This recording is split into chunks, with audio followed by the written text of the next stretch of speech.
So another week, another drama in the Destiny land, eh? Yep, indeed it is. Oh dear. Well, might as well roll the titles and get into the show then. Suppose we should. That's not the titles respawn. Oh wait, no, I got the wrong Swedish. But you could change it to that. Then it could be the titles each week. I'm pretty sure it's copyrighted. No.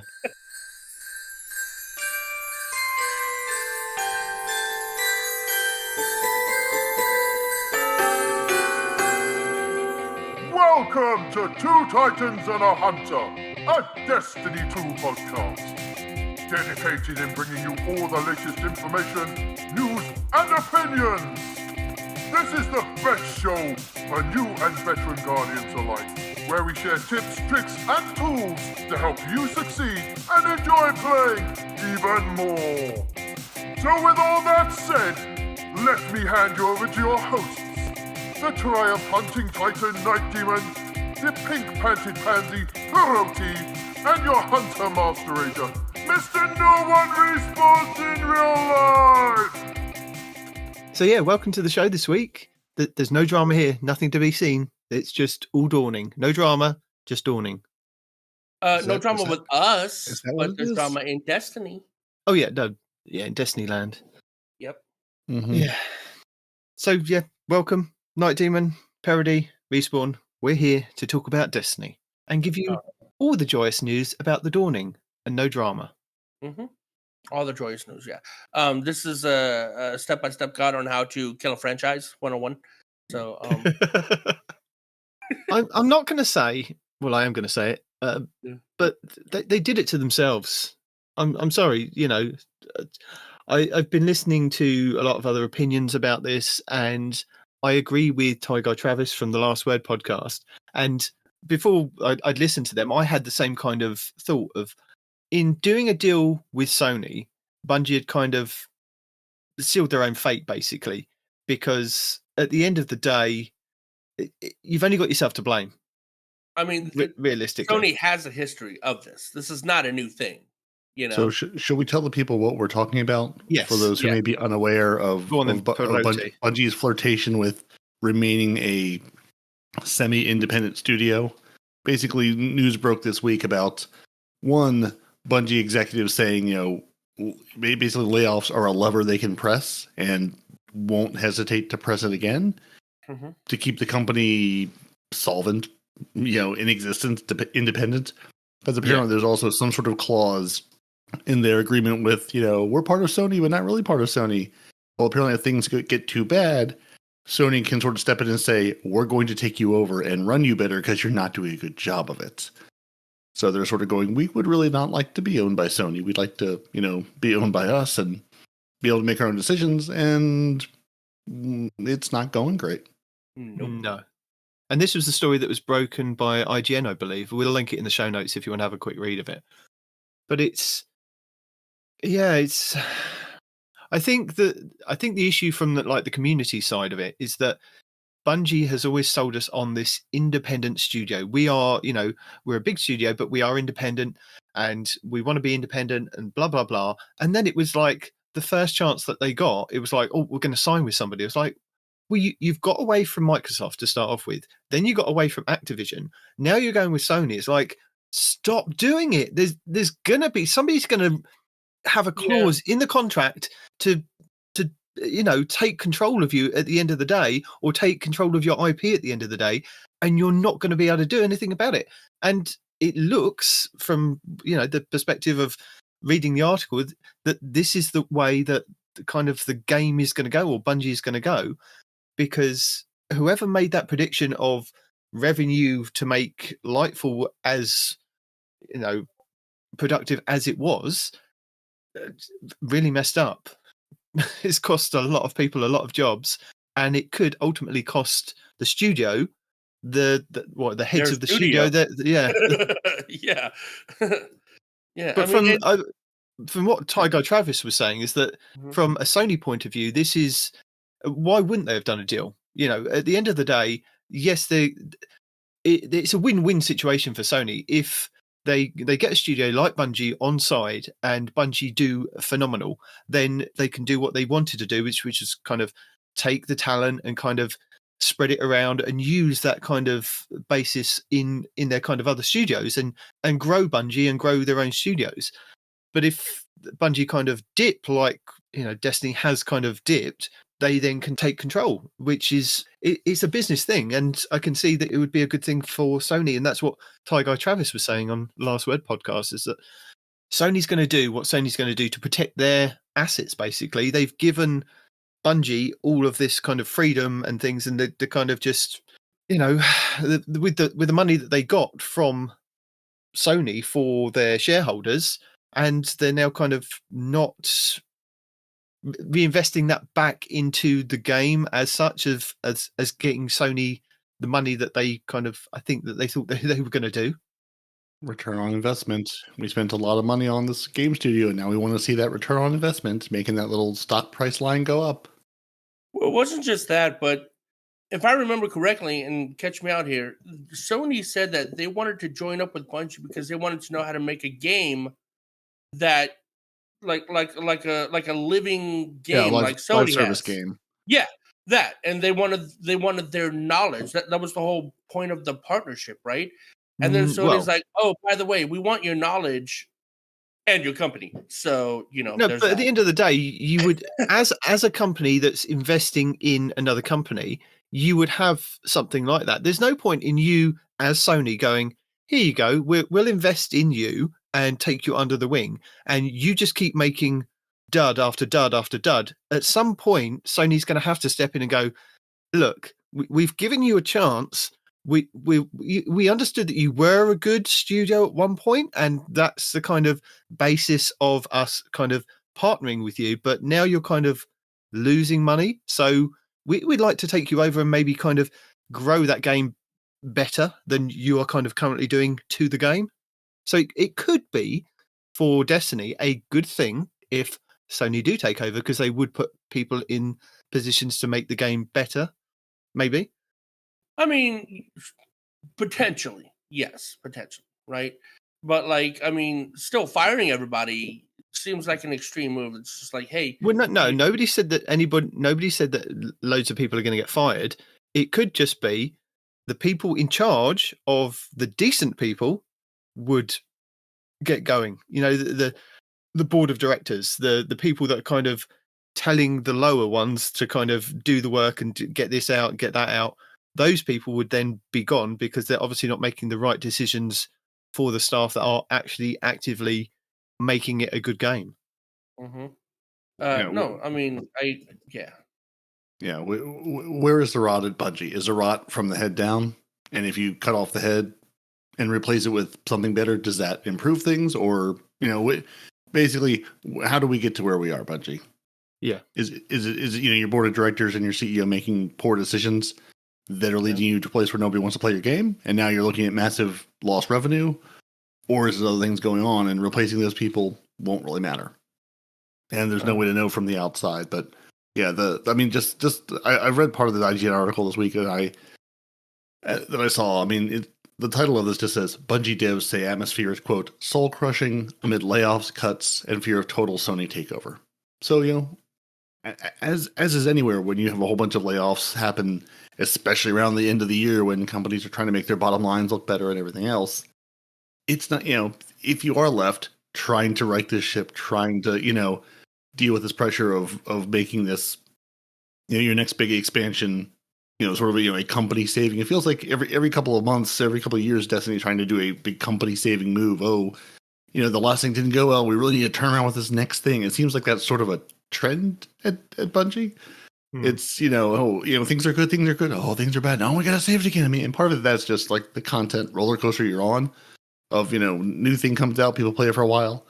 That's unfortunately kind of the nature of a live service game. You need to keep the service running. You need to keep the live part of it going. There needs to be new things to do all the time. And I don't know. It seems like that for those who are left, you're now trying to deal with, you know, doing more with fewer people. And, you know, because the company itself isn't doing well, or at least not doing well on paper, a lot of the perks and a lot of the things that Bungie sort of is known for and sort of wants to be known for, wants to tout itself as. They've pulled back a lot of those things.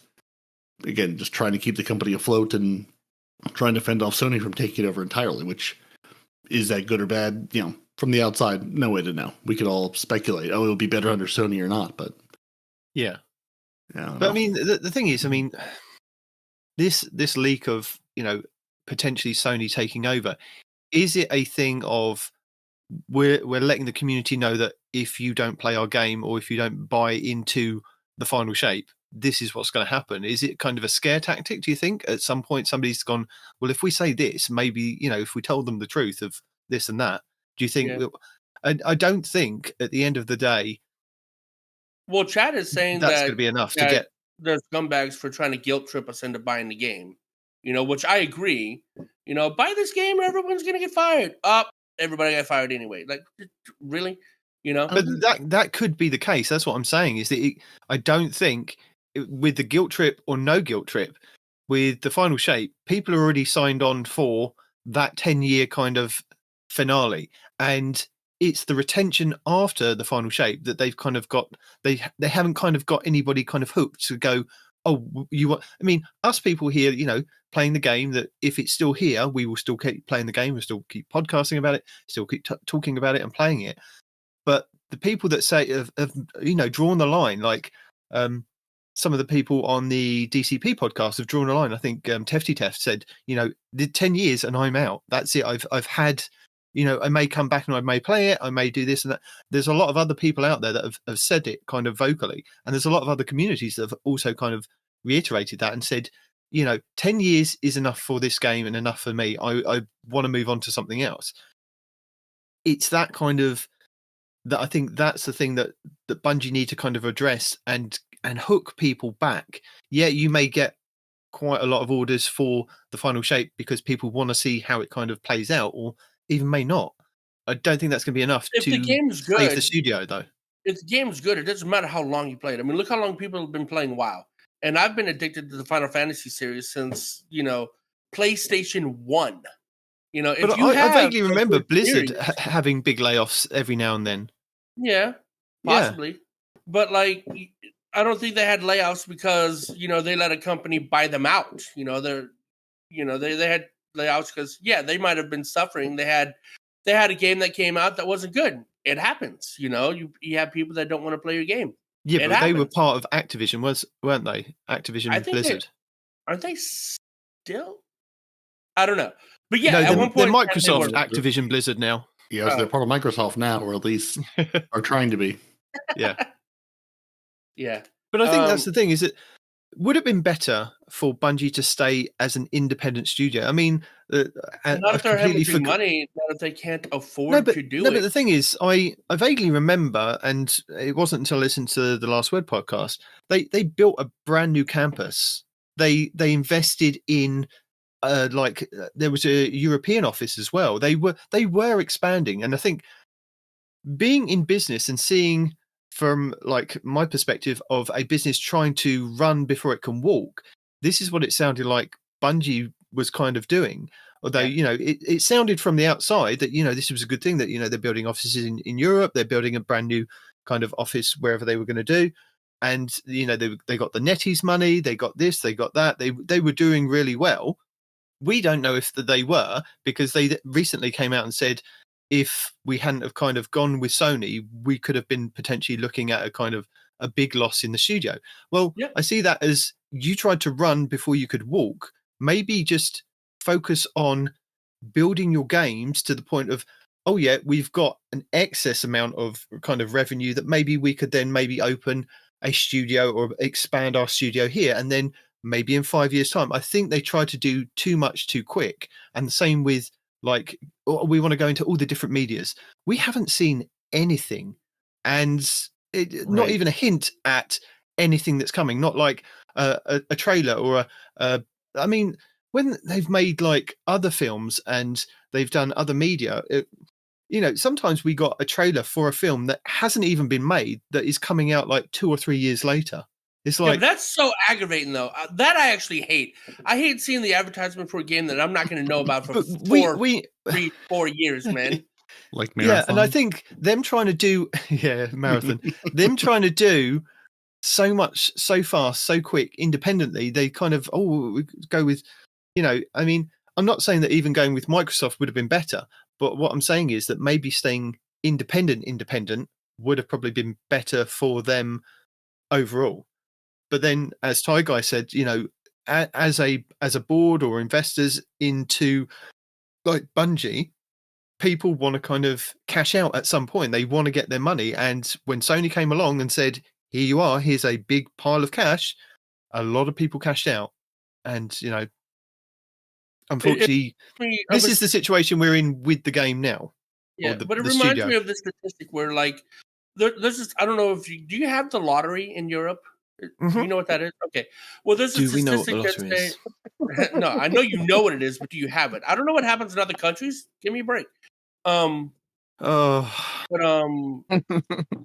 idea is that there's a statistic that says, people that win the lottery more often than not end up broke, after a couple of years, because they just like, oh my God, I've got all this money, I can just blow it, right?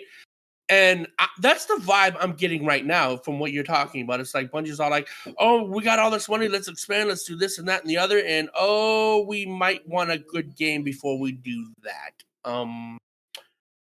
Now we're broke. I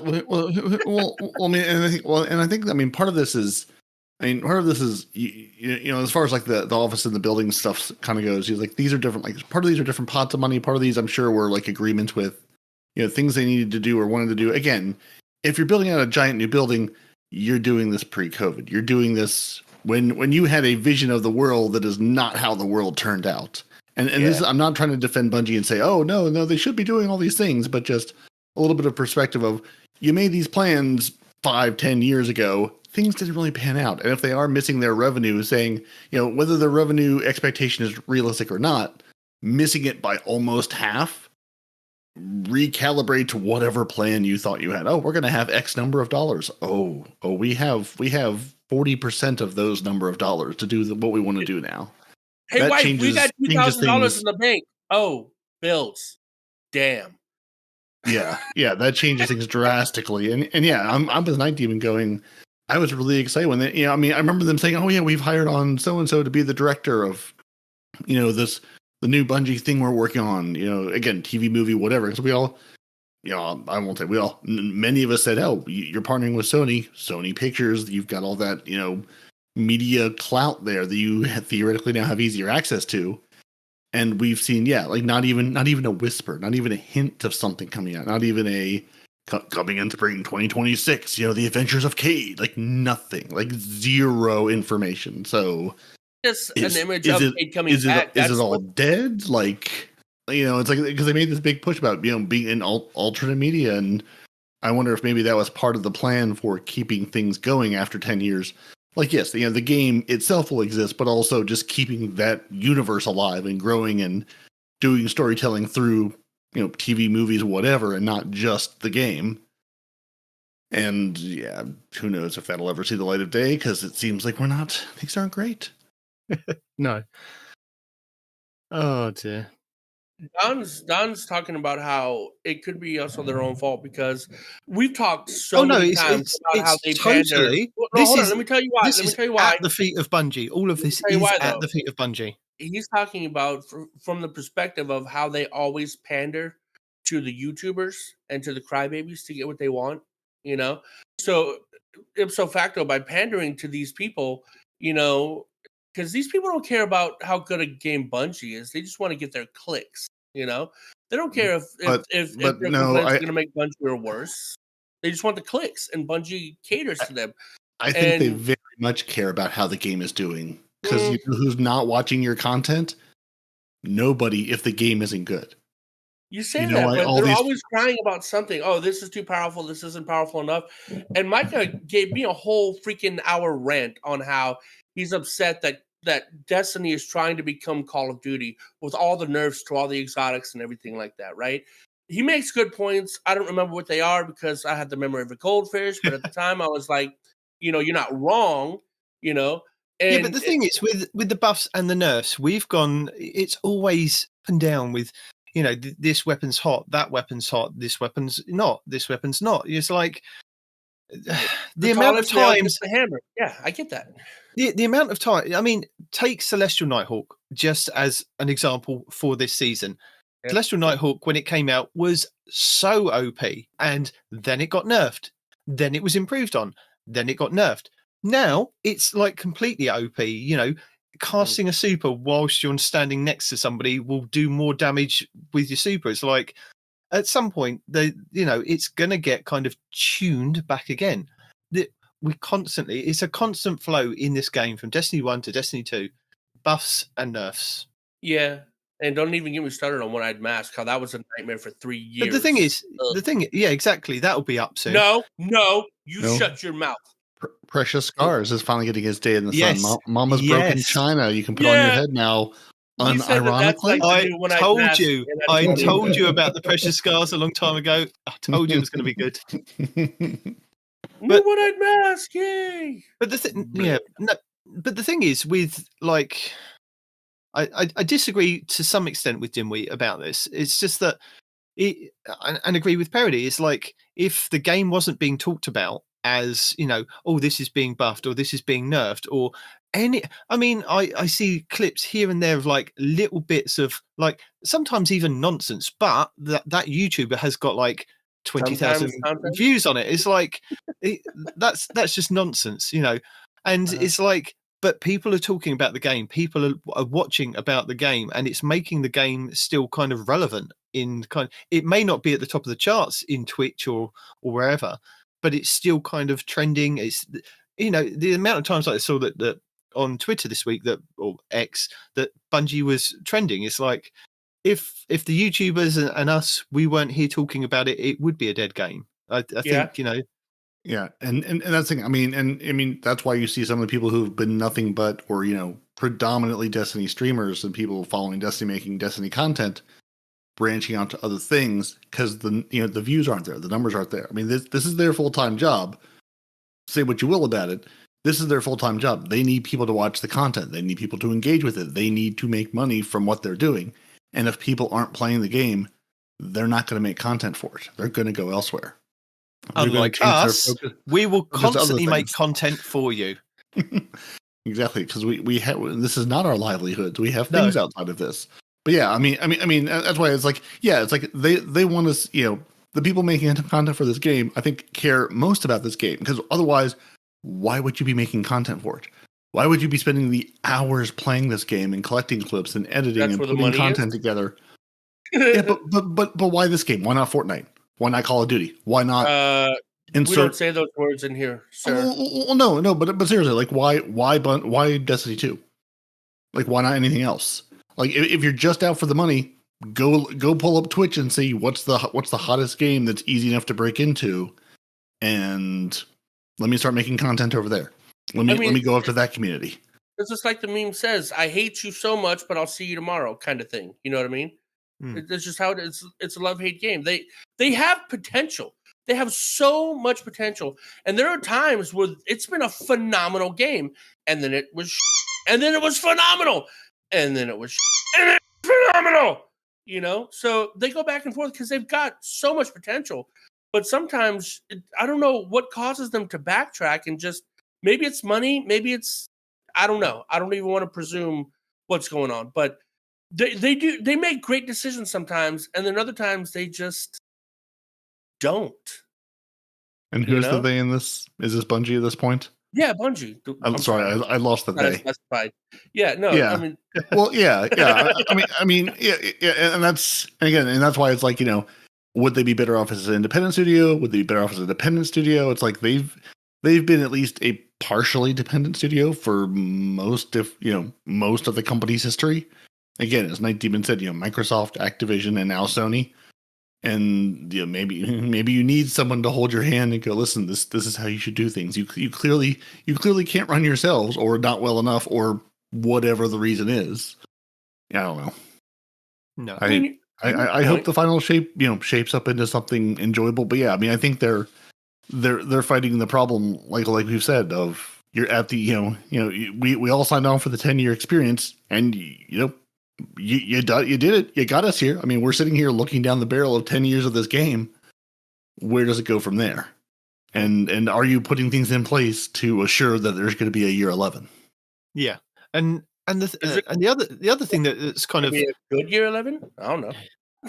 but the other thing that's kind of caused an issue with kind of making a good game great is the fact that we've now got this period of time that we're finishing season 23 and the final shape comes out. It's like a rush to get something in that in between to keep people engaged. And I agree with a lot of other people. It's like, we don't need it. Just focus on getting the final shape, and whatever else after that, make it great, because we are in the situation we are in now. That's it. You can throw as many events and little things at us that don't take time, and maybe the map pack that you promised that got to be coming soon for PvP. But define soon. Yeah, do little things. May I think I saw.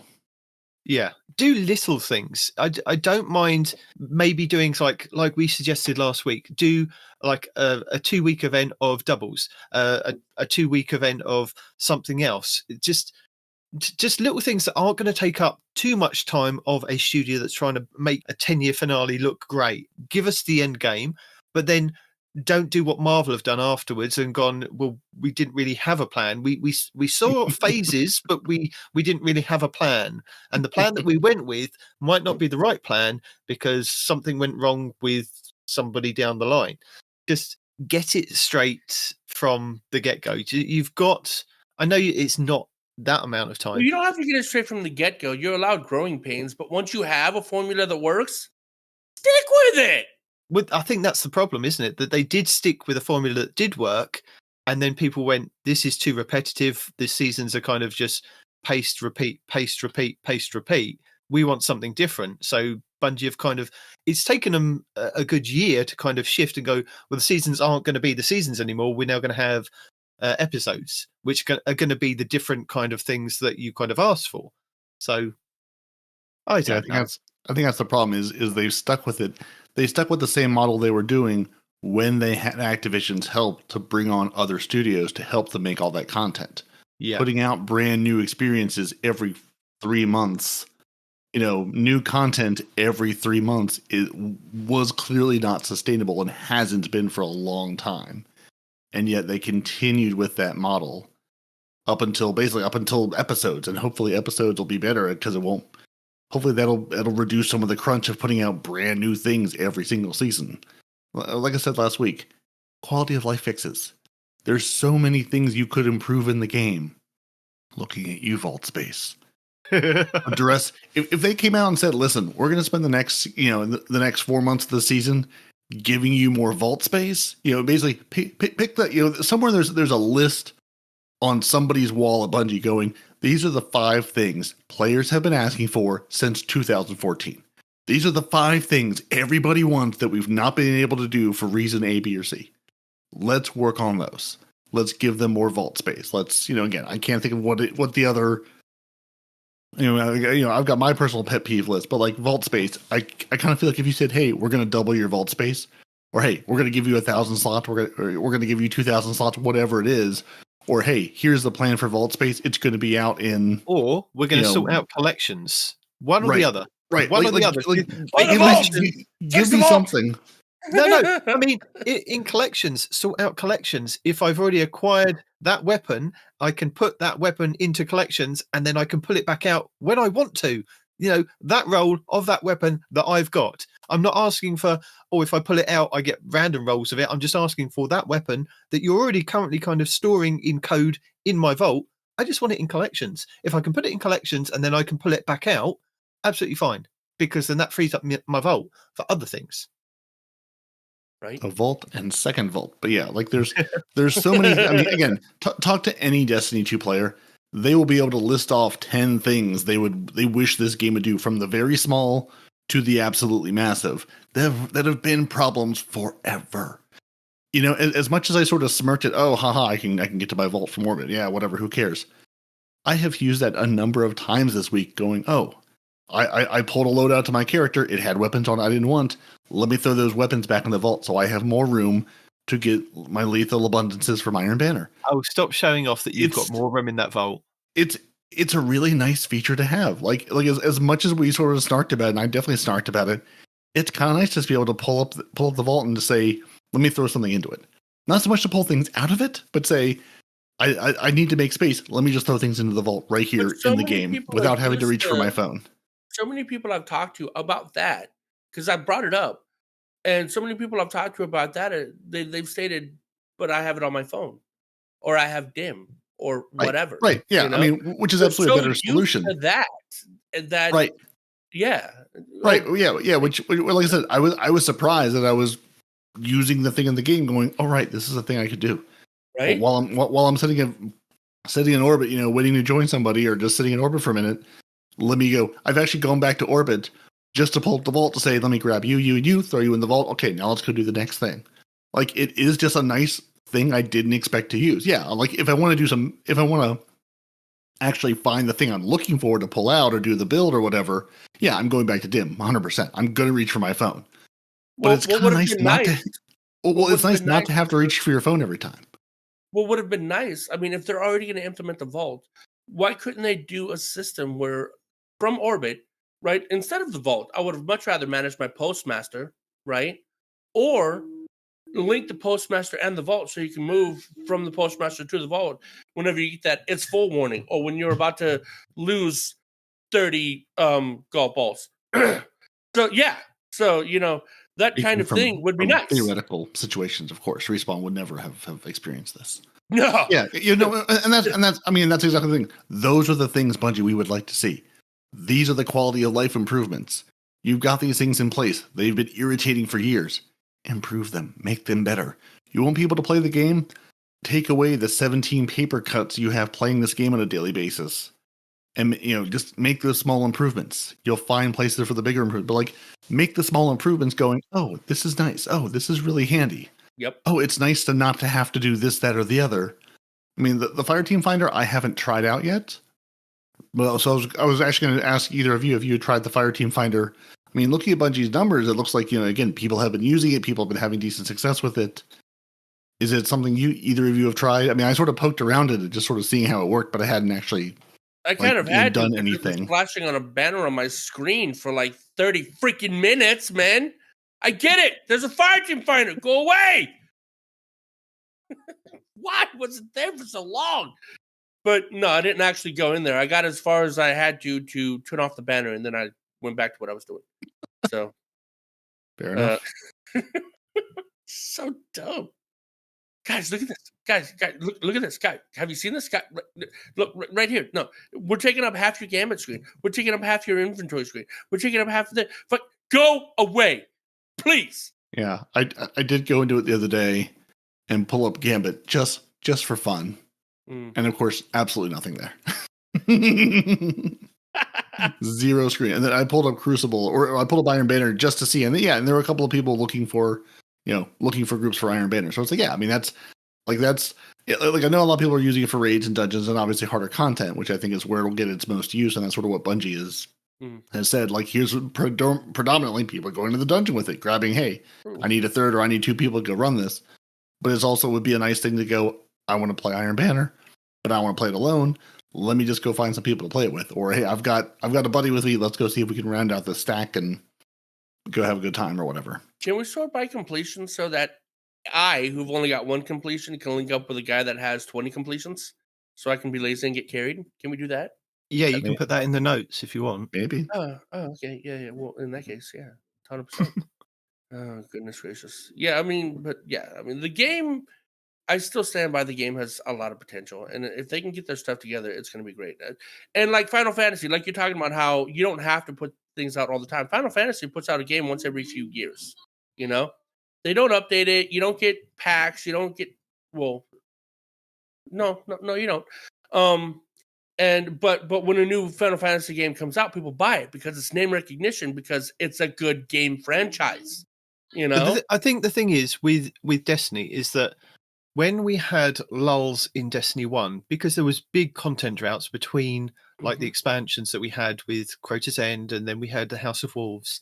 And I think the thing that kind of kept it going was the PvP side and the Trials of Osiris experience. But we don't seem to kind of have that now.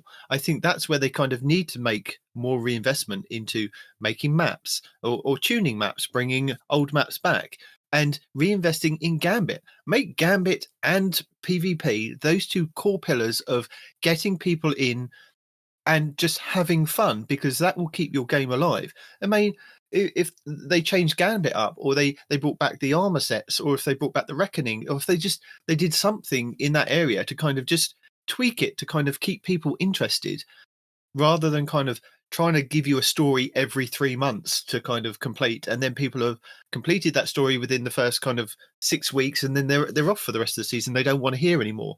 It's like the PvP side was the thing that kind of kept Destiny 1 alive, and I think that that's where they're missing the trick with Destiny 2, is that that's where the engagement is. That you see like Halo Infinite, isn't it? And other like Call of Duty, they're PvP games. People don't buy those games to play the story necessarily. They buy those to play the PvP side of it, which is what I think people were interested in Destiny 1, is the supers and the guns, and it was like the mixture of all of this. I mean, I remember like having to kind of wait each week for the gunsmith to come up to see what roles he had with his random roles, and you'd wait for like the Aztecross video or so-and-so's video to say, right, this one's got these 2 perks on it this week because this is, and you'd buy the specific things to go and turn it in. Those kind of things kept the engagement of the community and I think that's where they need to kind of focus on their off time, is that these things to keep the people interested. I don't know if you guys agree, but we have theoretically 3 core playlists in this game. Yeah. One has been completely abandoned. One has been abandoned until people shout enough about it and then gets a little bit of love. Yeah. And the third one at least gets some investment. So a third of your game is sort of being actively supported. A third of your game you've completely given up on. And the final third is the thing that keeps you alive, which is, the PvP side. Because, I mean, people aren't watching, unless you're doing a day 1 raid or a day 1 dungeon clear. I don't think there's a lot of people watching PvE content on Twitch. That's not where the shiny is. That's not where the viewers are. Excuse me? People, well, I'm saying, overall, looking at the numbers, like, that's not the big shiny thing. It's people watching, people watching trials, people watching PvP. Laying off half of your security team, so cheating is now back to being rampant in PvP on the PC side. Not a great look for the game either. Like, hey, we laid off our security team. I'm sure this won't have any repercussions. Like making, Bungie's never going to be a top, Call of Duty esport PvP experience. It just isn't. Even though it tried, not. Right, exactly. It tried. The game is not built for it. It's never going to happen. That's not to say it can't have a phenomenal PvP experience and PvP community and tons of interest in it. No. But you need to just not abandon it for years and then go, oh, by the way, we have PvP too, I promise. Like to your point, we see Halo bringing back, like, I think it was like Halo 3 packs, bringing, what we've told, what we've been shouting at Bungie to do. They brought in community made packs in, maps into the game in Halo. Where it's like, I think it was 3 different creators, or 3 different people who have made maps that they put into the game itself from the community, and going, Bungie, this was your game. You used to Halo. Remember those days? Yeah. Give us a way to do things. If I could play Gambit on custom maps, I mean, again, I'm going to play my game anyway. But like, if I could go play, if you're going to abandon Gambit anyway and go, who cares? Give me custom maps. Give me the Gambit Forge to let me go play maps in. Let me go play Gambit in the Vault of Glass. Let me go play all these different things. It doesn't matter. You don't care about it. So go have fun with it. If it's unbalanced, it's unbalanced. If it's wonky, it's wonky. Who cares? There is no pinnacle Gambit experience. You're not climbing the ranks of Gambit to get your top tier Gambit guns and, gilding your Gambit crest and seals. And like, It doesn't matter. It's a silly. It's the action sack of Destiny 2. It's the silly playlist where you run around with swords and hammers and PvP. Like, have it be a playground. If you really don't care about it, don't care about it. Go all the way, and let us have fun with it. If you're just like, this is a silly horde mode, go let it be a silly horde mode. Yeah, I want to make a map where my opponent's dunking apparatus is on top of a hill and inside of an enclosed area, and mine's just right there on the ground, just waiting for me. Mm. I will preference this. If you've tuned in to listen to the show talking about, Destiny, the game and things, we're not bashing the game. It's still a phenomenal game. Don't get us wrong about this. It's just that we're kind of not bashing it. Well, no, I mean, we're giving Bungie feedback. Hopefully they do listen to the show. Partly is feedback and partly is kind of just giving you the news of what's happening this week. It's just like there's always so much to talk about. My wife always says to me, you do a podcast each week, then surely you haven't got something to say every single week. That game has not got news every week. And I'm like, it does. We can talk for the show's like 2 or 3 hours, but we could probably talk for a lot longer than that. And, but yeah, it's still a phenomenal game. There's still fantastic things to do in it. And speaking of fantastic things to do in the game, Tribute, eh? Anybody play Tribute this week? What is Tribute? I'm very salty that I didn't get to. Because Gambit is so dead, I did not have a chance. Oh, you're talking about Gambit Iron Banner? Yes. I had to be in the office this week for part of the week, so I didn't get to jump on until Friday morning and play a little bit. And of course, by that point, it was long gone. I'm going. I didn't even get a chance to play. And yeah, I don't remember where I put that meme in the Discord now about Gambit mains finally getting their chance to go play, seeing Gambit updates in Iron Banner, and then it disappears before they have the chance to play it. I'm like, yeah, that's me. That's how I felt this week. Yeah, the Destiny 2 teams this week, literally, I think it was like 18 hours later after it went live. Based on early player response, we are replacing Iron Banner Tribute with Iron Banner Control for the rest of the week. This change will take effect today at 5 p.m. Pacific. It's like, oh dear. Did you see the bug? Did you see the bug that was in the game? What bug? Okay, so in that game mode, you know how there's a I don't know. There's a thing you can put on that attracts. It's not a bug. Yeah. That's a feature, and that's something to do with Gambit. Yeah, and it attracts the powerful attraction. Yeah, that thing. Yes, it's working as intended. Yeah, like but it's not like super powerful. You don't get a kill across the map and the crest comes flying towards you. You still have to be relatively close to them. I don't know why I dunked first. I never dunked first. That was so dumb. Anyway. Yeah. I mean, that's why that thing exists. It's to pull motes and things to you. But in PvP? Yeah. Yeah. Okay. Yeah. Again, that's why it exists, to pull things and motes to you. You either build into it or you don't. That's on you. If you're not playing with it on Supremacy, you're doing it wrong. Yeah. If Supremacy were a thing that was up and I'd be playing with it, I'd throw that thing on in a heartbeat going, I'll take every little advantage I can get. Just for clarification, and other people kind of may not know what it is, it's a mod, isn't it? And is it on your class item? Or is it actually on... I honestly, I'm asking because I completely forgot, but I did see the Cheese Forever video that does kind of show you it. You guys, do you know? Yes. Powerful Attraction is a class item mod. I couldn't remember if it was class item or boots, but yeah, it's a class item mod called Powerful Attraction. Automatically collect nearby orbs of power when you activate your class ability. And it works on orbs of power, motes, the Supremacy style crests. Basically, if there's a thing on the ground to pick up, it'll sort of attract them to you. Apart from ammo, which you need shoot to loot for. Exactly.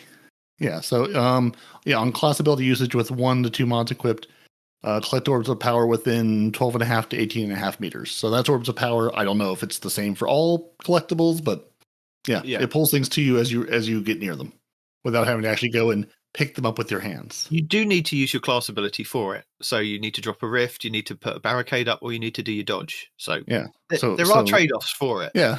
So dodge and run by things without missing a step. No. Right. Yeah. Exactly. It's like It's like, why are you not running it? It's especially if you're a hunter, you can just continue running, dodge, continue your sprint, and pick things up. It's absolutely like it's a no-brain play if the game mode were up long enough to enjoy it. So did you get to play it all, Nitedemon? I did, and I took my friend Blue Screen in there with Donnie. We played 2 games. Blue Screen went silent on mic, and I ended up having to play the coil for the rest of the day. I bless him. I mean, I couldn't drag him through it any longer because when Blue Screen goes silent on mic in PvP, you know he's very frustrated. He's in there because he just wants to be with you, and he'll speak in the interim. But it was very stressful for him. So I thought, we're just going to play the coil for the rest of the day. I did go back and play by myself, and some games I enjoyed, some games I didn't enjoy. It was a lot of swings and roundabouts. I mean, if you were the guy that was near the bank when somebody got shot and they dropped like 20 motes and you picked them all up and then you banked it, you was like, yay, me. But if you were the guy that got shot with 20 motes next to the bank, you were like, oh my God. Yeah. But the thing about it is, you can only hold a certain number, right? And what I thought, the one part that I did you get to a certain number? Cool, I didn't even get to a certain number. Oh, no, you absolutely maxed out. You 100% maxed out. And that's what I'm getting to is, let's say you have 5, right? And somebody kills you and they have 5. Now they have 10. Somebody kills them and picks that up. Now they have 10. So you very quickly reached the max. And then it became the game of, and this is the part I didn't like, is you had people that weren't even like moving or anything. They were just hanging out, watching the bank. Yeah. You know? And they would catch you out. They would catch you out when you tried to dunk, and then somebody else would run in and get it. Yeah. And sometimes that's the way that supremacy works. You see a crest on the floor, you watch the crest, you wait for that person to go, oh, it's safe enough. I'm off radar, but I'm long enough to shoot you with a sniper rifle or a scout rifle or a pulse rifle or a hand cannon these days. And, that's 2 crests on the floor. Oh, who can I catch next? You draw people in. That's the gameplay. Unfortunately, as the Destiny 2 team say, they created Tribute as a spin-off of Supremacy with a twist on crest collection. Feedback so far is clear that the new mechanic could use more time for tuning with just a couple more days of data. So we're seeing far more matches ending in mercies and shutouts than expected. And that mercy, oh my God, I think in one game that we played was 74-5.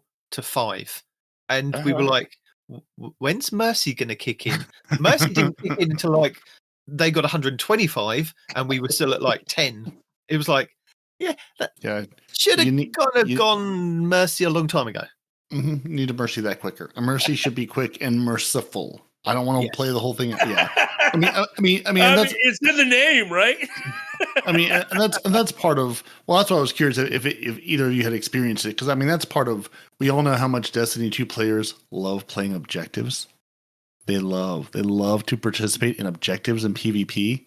They love to stand in zones. They love to pick up crests. So I was really curious if that would work, or if people would just treat it like Clash, lose 125-0, and then go, "Oh, this game sucks." Well, yeah, if you don't play the thing, like the number of people who run by control zones, going, you could get more points if you just stood there for 2 seconds and helped us capture the zone, and then moved on killing. But no, can't be bothered. Micah was having a conniption fit because I was dunking because PvP. I can't aim, right? So forgive me. So I was dunking, and at the end of so many matches, I was above Micah. And I'm like, game says I'm better than you. He goes, damn it, how's the scoring working? By playing the objective. If you play the objective, you get the points. If you kill everybody but don't play the objective, you don't get the points. It took a lot of rizzing to get him to understand that you have to dunk them. And then once he realized that you have to dunk them, he's all like, oh, I got you now. And then I was no longer in the top. But I'm like, ooh, somebody's better than you are. And that really gets under his skin. The Destiny 2 team does say that it will be returning, but they will be addressing some of the issues related to the scoring and pacing for next time. So this includes adjusting the score threshold for winning, the crest threshold for triggers the hunt phase, dunk times, and overall clarity of objectives. I mean, you were pretty clear about the objective. Pick up the things and dunk the things. But if the things are kind of, as you're getting shot, just exploding all over the place, you're like, oh. But yeah, I would have thought it might have been better if once you've actually collected the crest, you don't drop the crests, but there is a maximum that you can hold. But then you do have to get to the bank, which would then it would still kind of give that opportunity of people to watch the bank to stop people. I disagree because it would still dropping it is what makes the chaos. That's what really makes it chaotic. Is when you die, you drop it, and other people can pick it up. Right. Yeah, but the other thing that's chaotic is what I was seeing is that I could die and the bloke behind me could pick up my crest, even though he didn't kill me. That makes no sense. My own teammate could pick up my crest, and that would be a point. It's like, well, I could stand here, you farm me, and then you go and bank. It makes no sense. Farm me? Yeah. It's like give maybe like you can hold up to like you used to do with Gambit. You can hold up to like 10 or 15, and you have a time limit on that. So you have to get to one of those banks that kind of keeps moving around the blooming map, which was also confusing because I saw the timer on there. I get to the thing and it goes away, and I'm like, I've got like 10 motes. Because it's not a timer; it's a mote capacity. That's what I thought too. Oh, is it a mote capacity? Ah, yeah. Oh, okay. So the bank moved once it received enough modes. Whatever that number is, it moved to a different location. Oh, interesting. Okay, yeah. You saw me losing my mind. I'm like, what?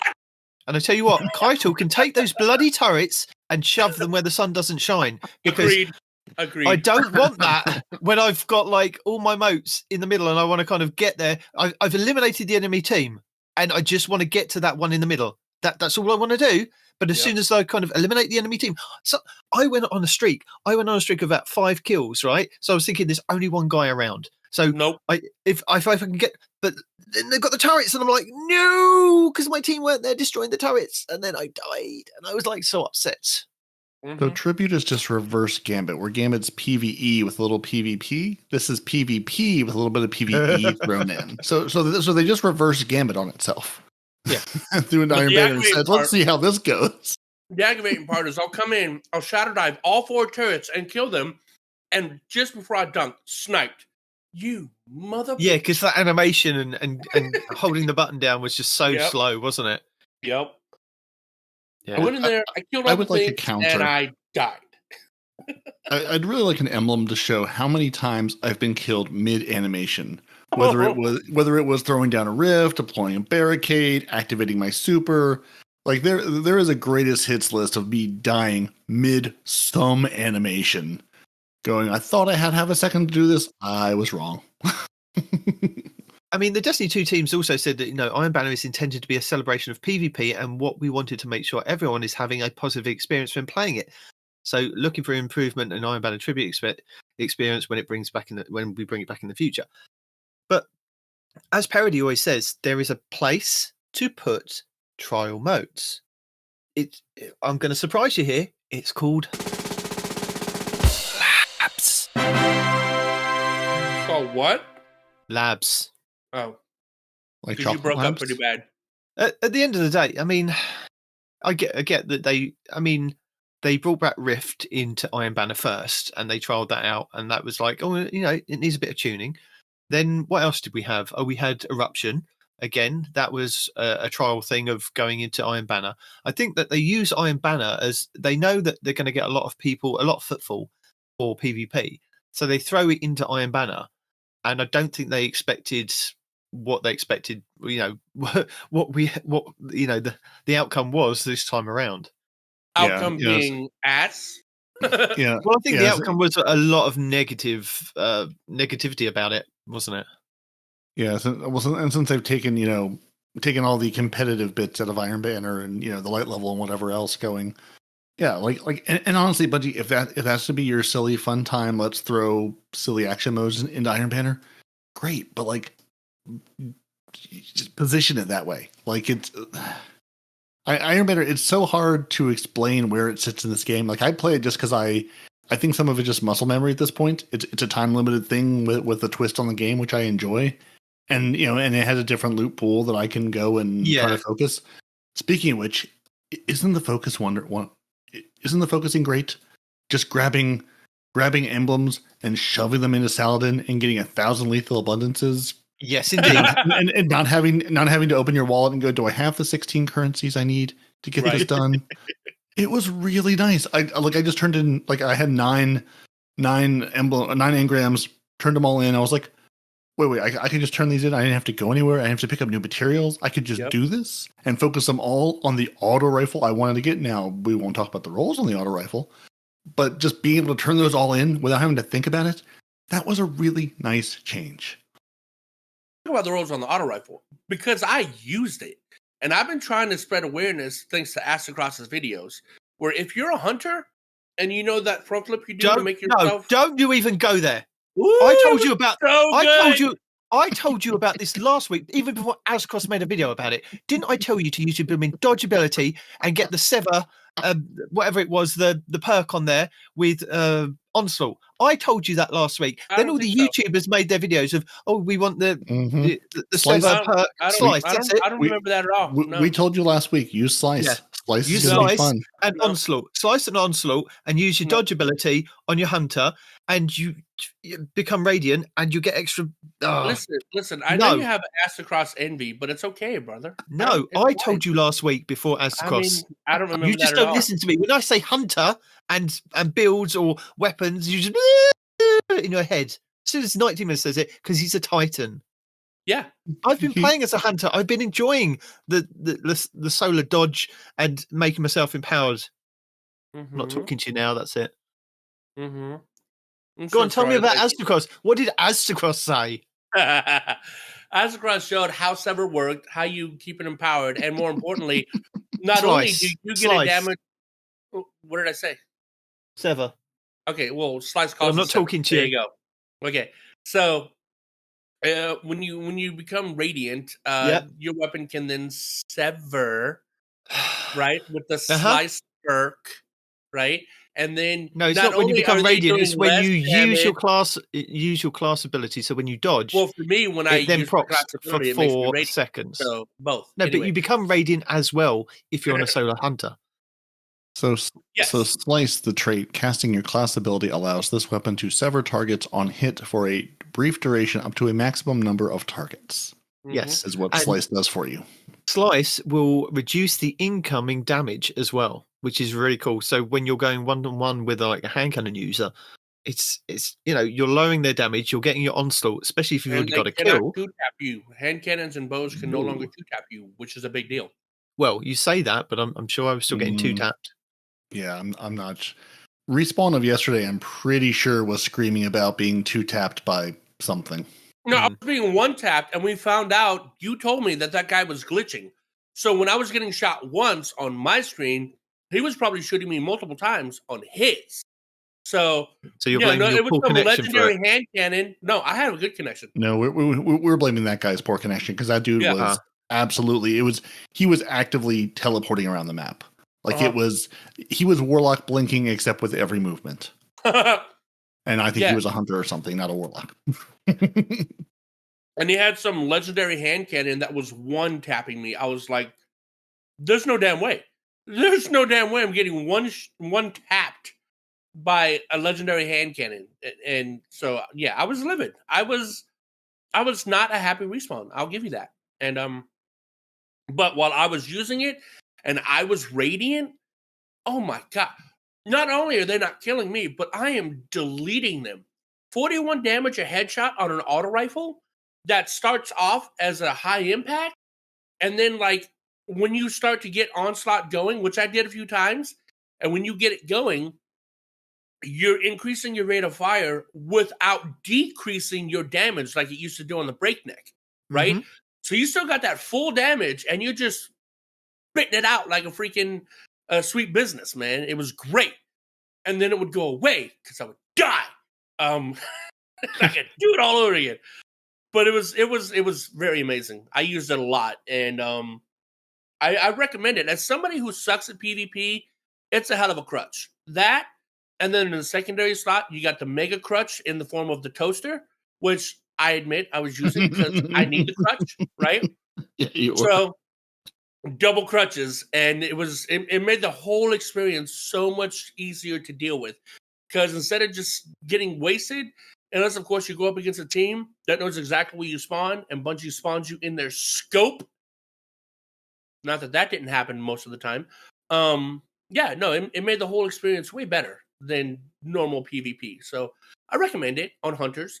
I don't know how easy it is to become empowered on the other classes and still use your class ability as it is on the Hunter, but yeah, and then with the Hunter, if you pair it with the Frosties, yeah, you run around the map. You always got the dodge. You always have your nade. In my case, healing nade. You always got your knives. I mean, all your abilities are always up because you're always running into combat because some of these maps are so freaking big. It takes a bus to get back into combat. So yeah, you got plenty of time to charge up your abilities on your way to get shot again. Yeah. I've got one of those lethal abundances with 100 range. It's ridiculous. I do too, only because I got one with a range mod, and I started sucking into the range mod, only to realize it was already at 100. I lost so many mats doing that. I was like, damn it! He was so mad. It was so funny. I just got my God Roll Breakneck onslaught with subsistence and ricochet rounds and a ranged masterwork. Just got it. Let's go. All right, I'm done with Gambit. Game over. Win. So, Nitedemon, have you actually seen Citadel? Did it actually come up for you? Nope. Because I think I've seen it twice after playing, I don't know, 30, 40 maps. I think I've seen it twice now. Nope. I loaded into it going, oh, right, they brought this map back. You'd never know it. But yeah, it does exist in the game. Does it feel different? Are the spawns different? What have they done to make it different from when they took it out of the game? It's still bad. If you're saying then that means that they haven't made anything that's kind of significant to you. Yeah, no, they definitely took it out of the game to rework it entirely and did all those things they said they were going to do. Yep, that's definitely a thing. I do feel like they spawn maybe in different places, or it's just been so long because I feel like you either spawned in like A or C. Like last time, like it was either one or the other. It was like sort of like the back of the room of A, back of the room of C, and then you're sort of running out past that capture point into combat. I feel like a couple times I spawned like outside of B or sort of like in the building, sort of back, like, I don't know, on the other side of B, for lack of a better term, where I don't generally go because nobody wants to play inside. We're all outside murdering each other. So maybe they put additional spawns in, or maybe it's just been however many years it's been since that map was in the game. But no, I mean, it felt very much like the same. It's you either capture A and you capture C, and then you all run to B and murder each other. Which is great fun when you put a sweet business on going, this is my lane. You can't have it. So yeah, it's funny you say that about sweet business. I was watching like an old one of our videos with me playing with the sweet business. I was thinking, you are terrible with the sweet business. You're not even hitting their heads. What are you doing? You're just spraying everywhere. Look, there's a guy over there that you're not even shooting, and he's shooting you in the face. What are you playing at? I was like, oh, mate, just go put that on again. Aiming for the head. No. It's a sweet business. Just spin up your rate of fire and body shot. You're good. But I was watching my old footage of me, and I was terrible with it. See, I was remembering back to yesterday, and I'm still terrible with it. The purpose of the sweet business is not to get all the kills. It's to threaten the other team and distract them with the sweet business. Like I told Respawn yesterday, I'm the bait. I am here. Everybody knows where I am. They know if I'm coming to get them. I'm the bait. They're all focused on me while you guys get the kills. That's my job. Is basically to aggro the other team. To the. Maybe and I thought he was using it because I was like, Peroty, is that your sweet business? He goes, no. And then I was murdered by it. I'm like, oh. The enemy's got the sweet business. Yeah. And just hearing it, I'm like, not going around that corner. Nope. I ran into a group yesterday before I hooked up with Respawn on Xbox, and it was one guy with the sweet business and another person in his party with the Monte Carlo, and they were running around together. And this guy had like 88,000 kills on the sweet business. So it's like, you're one of those guys. Sadly, they were on the other team, so it did not go well. Monte Carlo is really good. I love that gun. People underestimate it, but it actually does very respectable damage in PvP. Monte Carlo, Suros. How'd you know that? Did Asakos tell you that? No, I use it because I have throwing knife pelts. Stupid. Works especially well if you're cleaning up after a sweet business kill, because you may not be getting kills, but you're damaging people. You're hurting their feelings and their health bars. No, it's really what you say. It's demoralizing. When you hear it spin up, you're just like, nope. I don't want any of what you're selling. Or you're just saying, listen, I know you have to come through this doorway, and you're going to walk through it with your igneous hammer and go, I've got an igneous. No, you don't. You're dead now. You had an igneous hammer. I have seen your face. Of course, I say that I was getting outshot by igneous hammers as I'm hitting them with the sweet business going. You can tell me this game has flinch all you want. I remain skeptical. 9 years running. You can say there's flinch. They have anti-flinch and targeting mods that'll counteract what you do on the sweet business. I don't believe you. Sweet business aside, I don't believe that this game has flinch. If I'm hitting you in the head and you're popping out from cover and popping me with a hand cannon in a perfectly placed shot, no, there's no flinch. I do not believe you. Use the new sidearm that you get from the dungeon, the crossbow sidearm. You'll believe in flinch again. I promise you. I don't think I will. What, the exotic one? Yeah. Or just Astacross says, it 2-taps really easily unless they shoot you, and then you'll never land a shot again. So well, that would involve having that sidearm first. I have the other sidearm. I have the rocket sidearm, but I don't have the exotic sidearm. I do too. It's actually like I thought it was going to be, I don't know what I thought. I'll be honest with you. But when I got it and it was actually doing AoE damage, I was like, what? I mean, yeah, it looks obvious at first, but you don't think a sidearm is going to do AoE damage until it does. With my sidearm that's got the 60 blast radius, I'm like, my dude, let's get it. That's how rockets work. Yeah, well, I know that. But I didn't think like we have like the little rockets that come off of the Strand auto rifle that we got. That one. The rockets hit the target and there's like very, very little AoE damage. This one has very, very respectable AoE damage. This thing has a bigger AoE than some grenade launchers. You know? And I was very surprised by the AoE. You have one. What do you mean? I haven't used it yet. That's what I mean. Yeah. Use it. It's on the Warlock. I haven't been on the Warlock since, so he can play with it later. Well, in the tradition of me copying Astacross, I'm going to continue with This Week in Destiny for the 7th of December. What is or as we like to refer to it as the TWAB. I don't know what Astacross calls it because I don't watch his videos about it. So there. He calls it the Twid. What Bungie calls it. He calls it what Bungie calls it. He's wrong. Listen, Twitter is Twitter, and this is the TWAB. But those are two constants in life. You can tell me I'm wrong, and I'm going to tell you you're wrong, and you will never change my mind. I guess technically he does both because he'll be like, when in his intro he goes, the TWAB! And then from that point forward he calls it the Twid. So okay. I guess he does both. Well, people, we have good news for you. It is Respawn's favourite time of the year. When his grandma comes along and he gets to bake her cookies. It is. No. You've always said that you like baking cookies. I mean, I like getting the stuff from baking cookies, yeah. Well, there you go, then. Grandma Stranger Danger is back, and she's bringing the dawning. Mm-hmm. So you have to gather the ingredients, bake some cookies with your holiday oven, of course, and then you give them to other characters in the game. Your masterworked holiday oven, sir. Your holiday oven. And your gilded baker title. Yeah.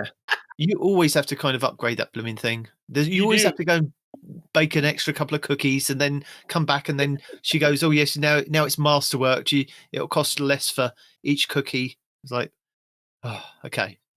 So, yeah. But at least historically, they save your recipes so you don't have to go back and find them all again. Remember that first time? And I think the second time when you had to go find all the recipes all over again and you had to look them up, it was such a pain in the butt. But now, if you've baked a cookie, you have that cookie's recipe forever, which is kind of cool. I was thinking about this today, that since we had the Dawning last year, we've got a new element in the game, which means there'll be new elemental kind of stuff to pick up, to bake different cookies, to give them to different vendors to get different prizes, or the same prizes as everyone else. But you know what I mean? That's how they're kind of going to get around it, is that you'll start the game, you'll go and collect your oven, you'll get a list of ingredients. You'll have to go and kill things with X amount of things and come back and bake the new cookies to unlock your oven 2.0. Licorice. You're going to have licorice cookies now. I just want to know which Riven I need to give a cookie to.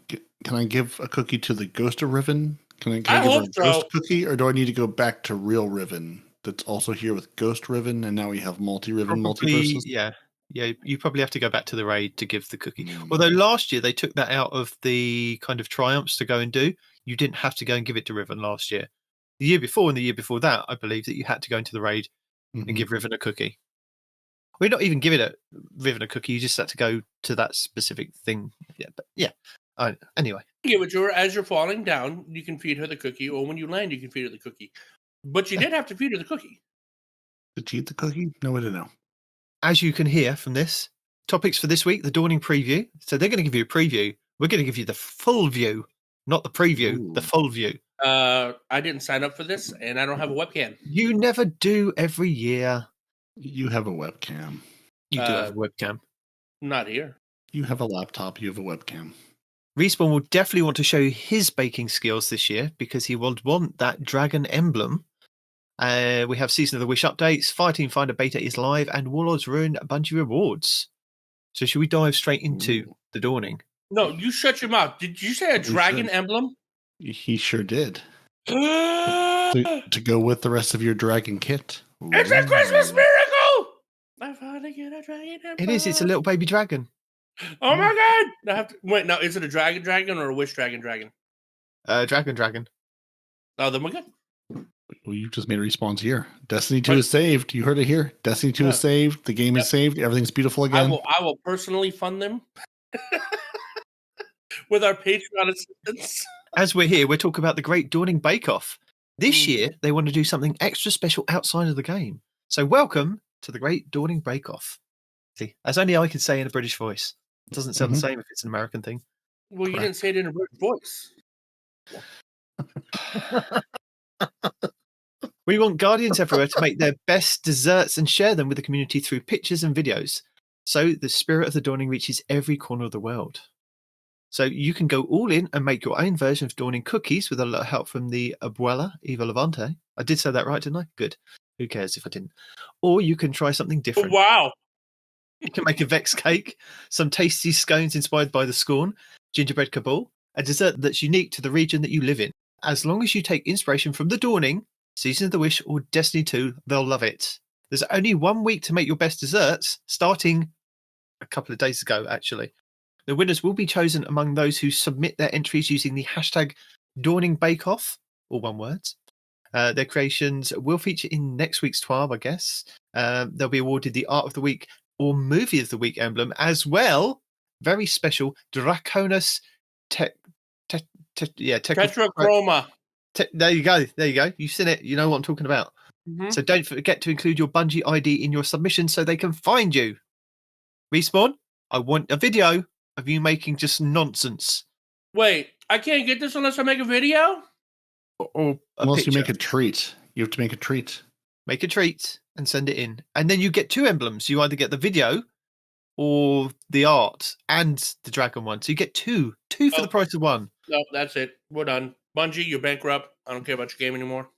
Done. You've given me a dragon emblem and yet made it impossible to obtain. It's not impossible. You shut your mouth. Get Luna to do it for you. No. Nobody said you have to actually do it yourself. No. No.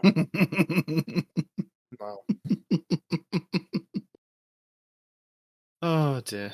Obsedi spaghetti has been obtained, and this is where we live now. Yeah. Bungie has betrayed my trust, my confidence, my livelihood, my enjoyment, my Christmas spark. Yeah, no, it's all gone, and it's Bungie's fault. No, I'm depressed. I don't even just continue on with the show. I'm done. Well, Eva Levante is coming back, and she wants you to bake cookies in the Holiday Oven 2.1, which you'll be baking in game. No, it surely does not. I mean, maybe it does, and maybe the rest of us will get dragon emblems just because you're so salty. It's hard to say, but we can cook our Gahala doodles, our classic butter cookies, and more.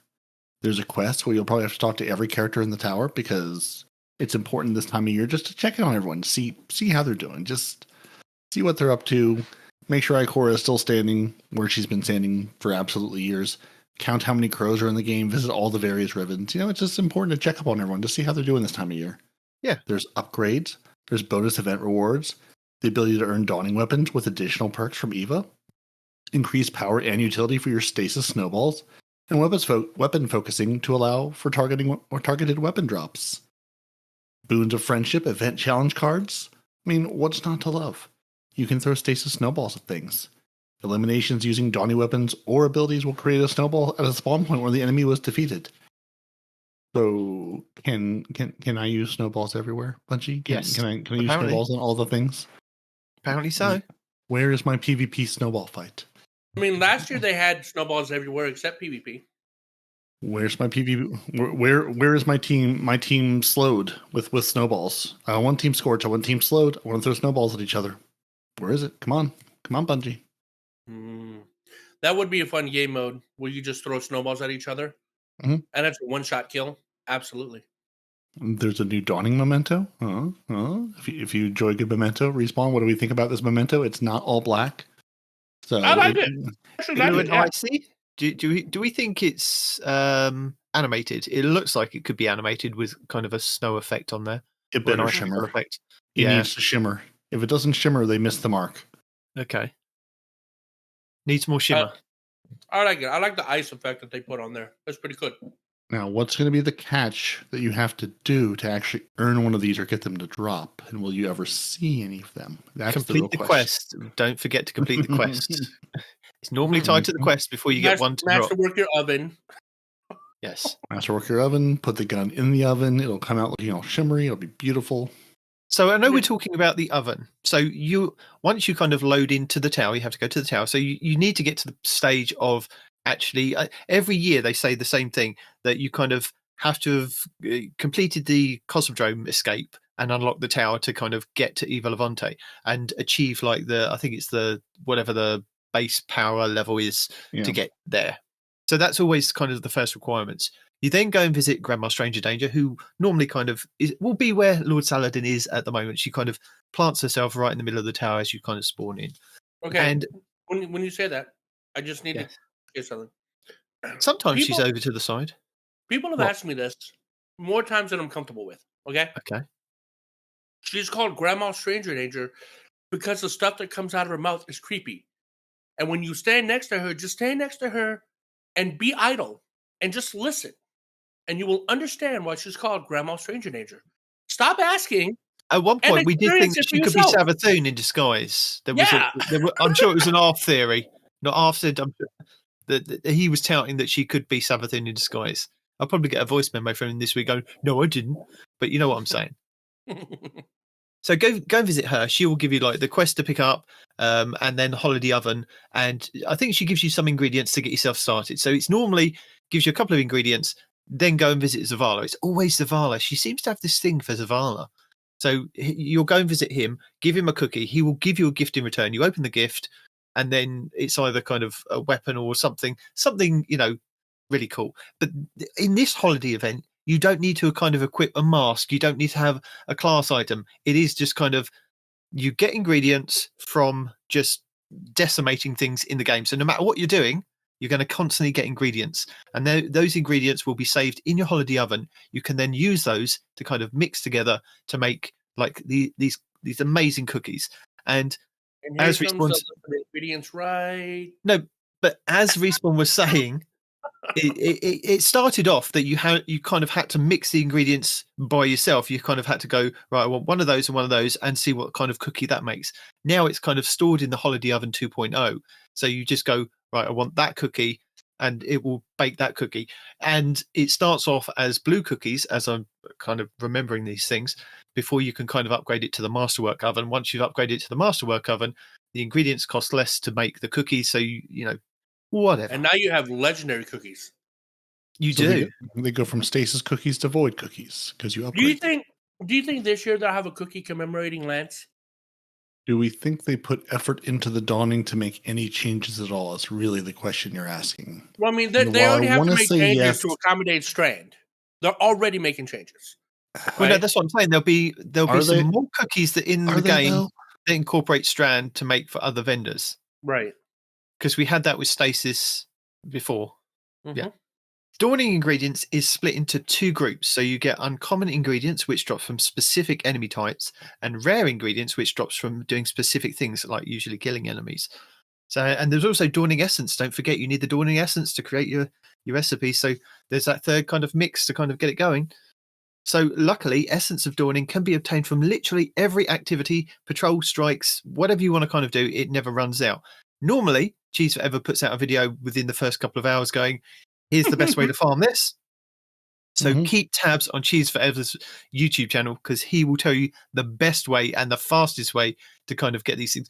Because I vaguely remember kind of as they do each year for each event is like, oh, well, if you jump into this mission for 5 seconds and then you jump out, you'll get like 5 for this. Or if you're going around and doing public events, you'll get like 2 for this. And if you do that, and so there are ways to kind of maximize to get all of this done in the kind of first couple of hours. So Don is talking about how Don Orzato, one of our yeah. Donnie? Are you talking about Donnie? About Donnie? He brings up a good point. Where's the ship and the Sparrow for this year? Nobody cares. That's where. That will be in your paid for 1,000 silver for your little book, probably. Well, previously it'll be in Eververse.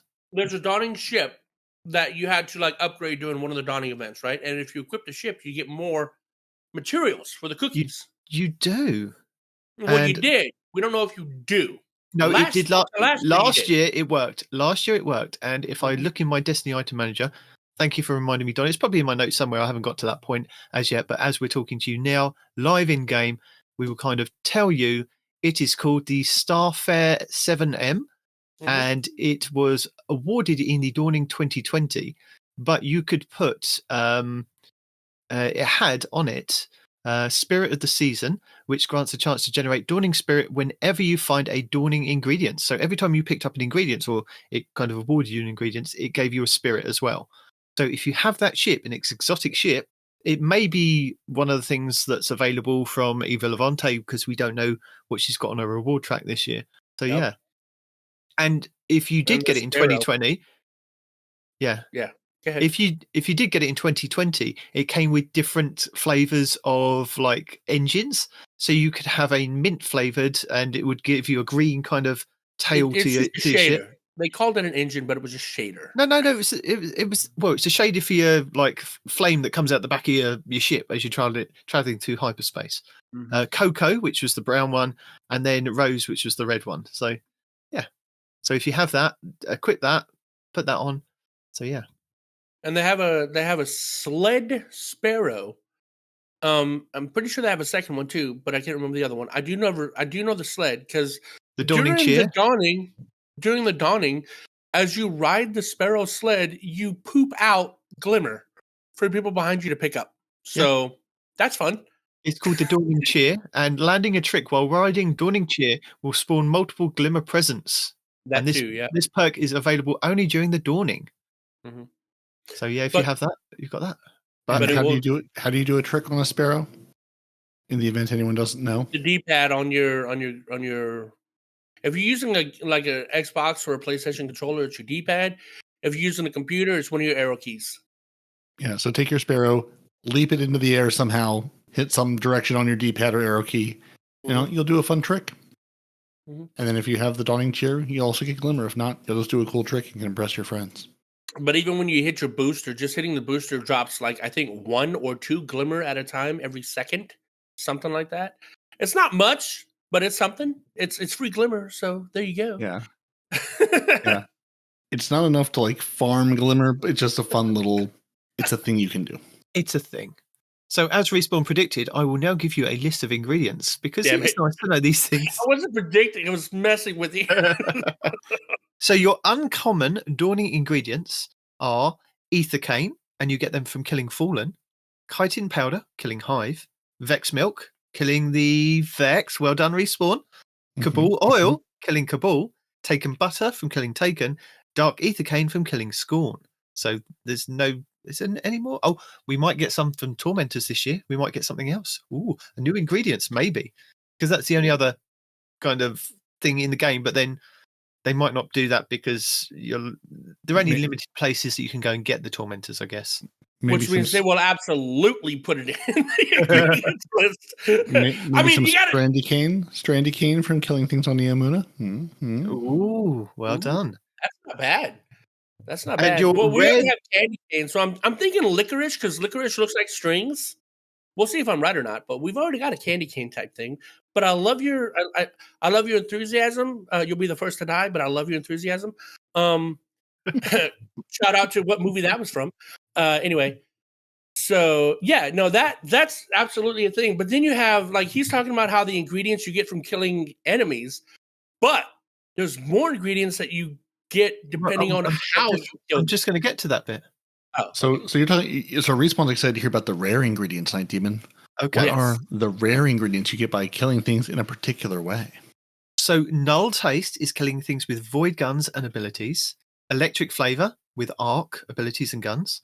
Impossible Heat is solar guns and abilities. Bullet Spray is kills with auto rifles, submachine guns, or heavy machine guns.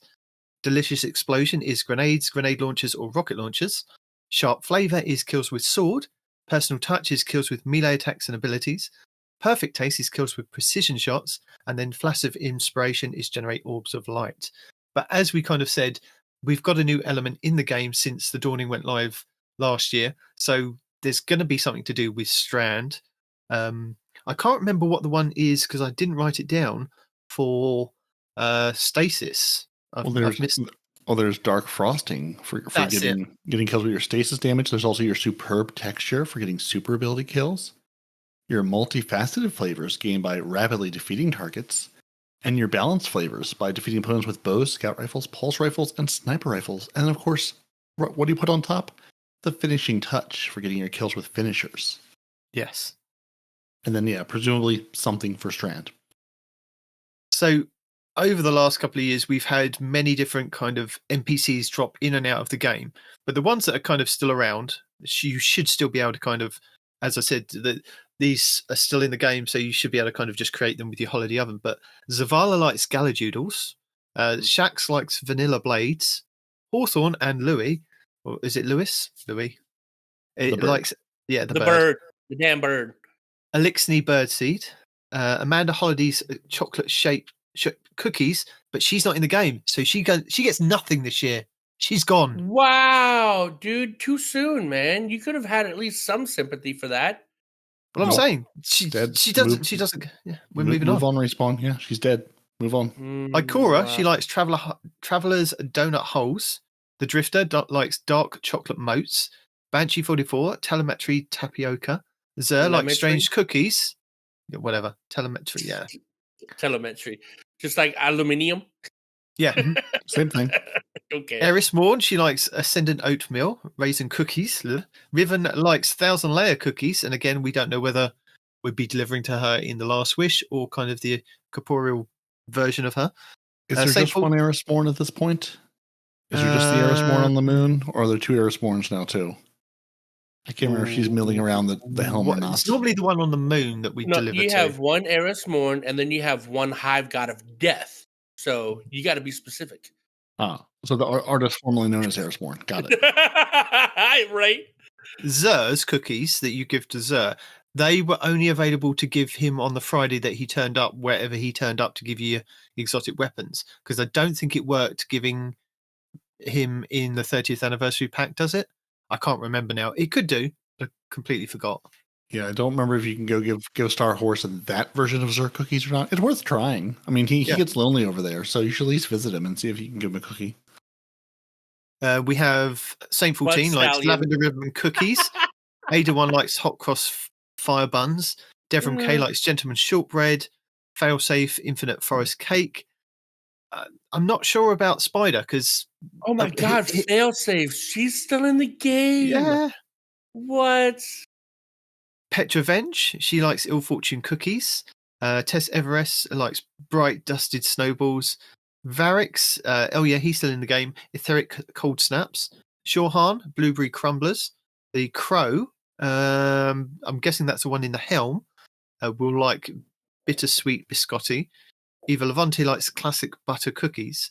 And then we had we did have Queen Mara Sav at some point, like Ascendant Apple Tarts, but then we only had her like a couple of years ago. But now she's back in the game in this season. She might get the cookies again. Exo Stranger like Star Wars Thins.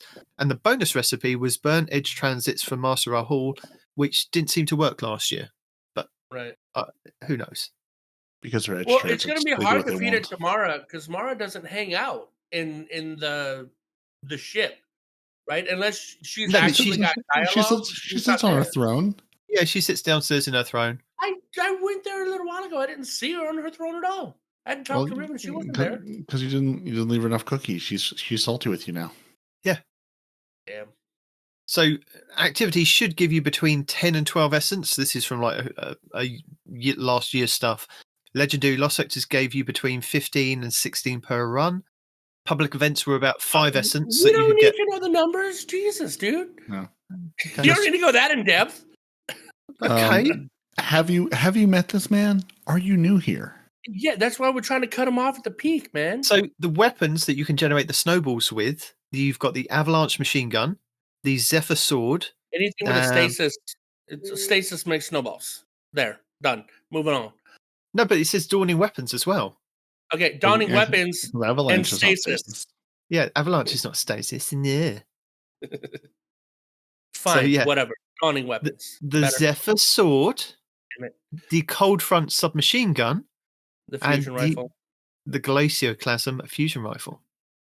Now, the Glacioclasm, I will give that credit. Last year, it had an amazing roll where it had Reservoir Burst and Subsistence, and I got that roll. Oh my God. It's so good. Oh my God. Becky, where did you get those perks? Anyway, I'm baking cookies. So many cookies. All the cookies. Now you're going to have a new dawning weapon. Yes. We just took the wing of a bird and glued it to a stick, and now you can poke people with it. The albedo wing, new glaive. You can poke people. Mm-hmm.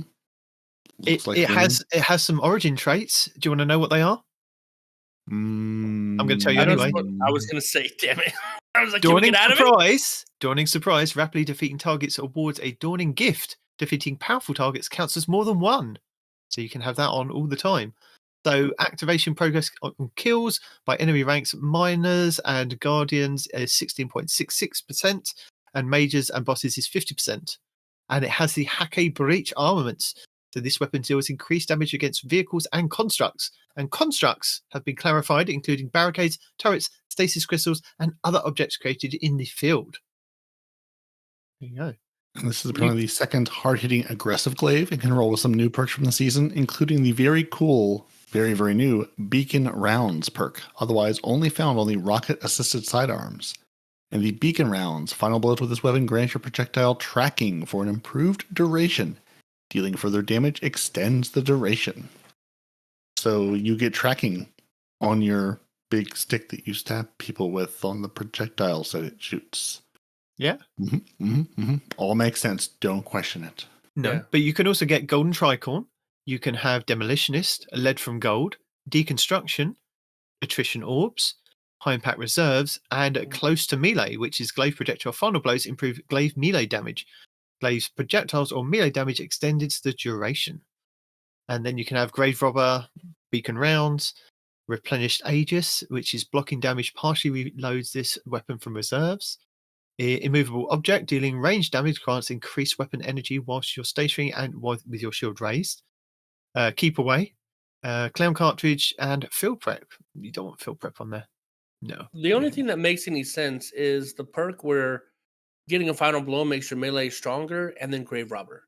That's, I mean, there's not a lot there, man, honestly. You know? Look at this brand new glaive we have! But we gave it perks. Sorry. You can stab. Why are you sorry? Why are you saying sorry? You've sworn about 10 times throughout this podcast. No. I was like, I was pretending to be Bungie, saying, "Oh, here's this new thing. We gave it crap perks." Yeah. You weren't even apologizing for that. Okay. No, not even a little bit. No. He's not sorry to you.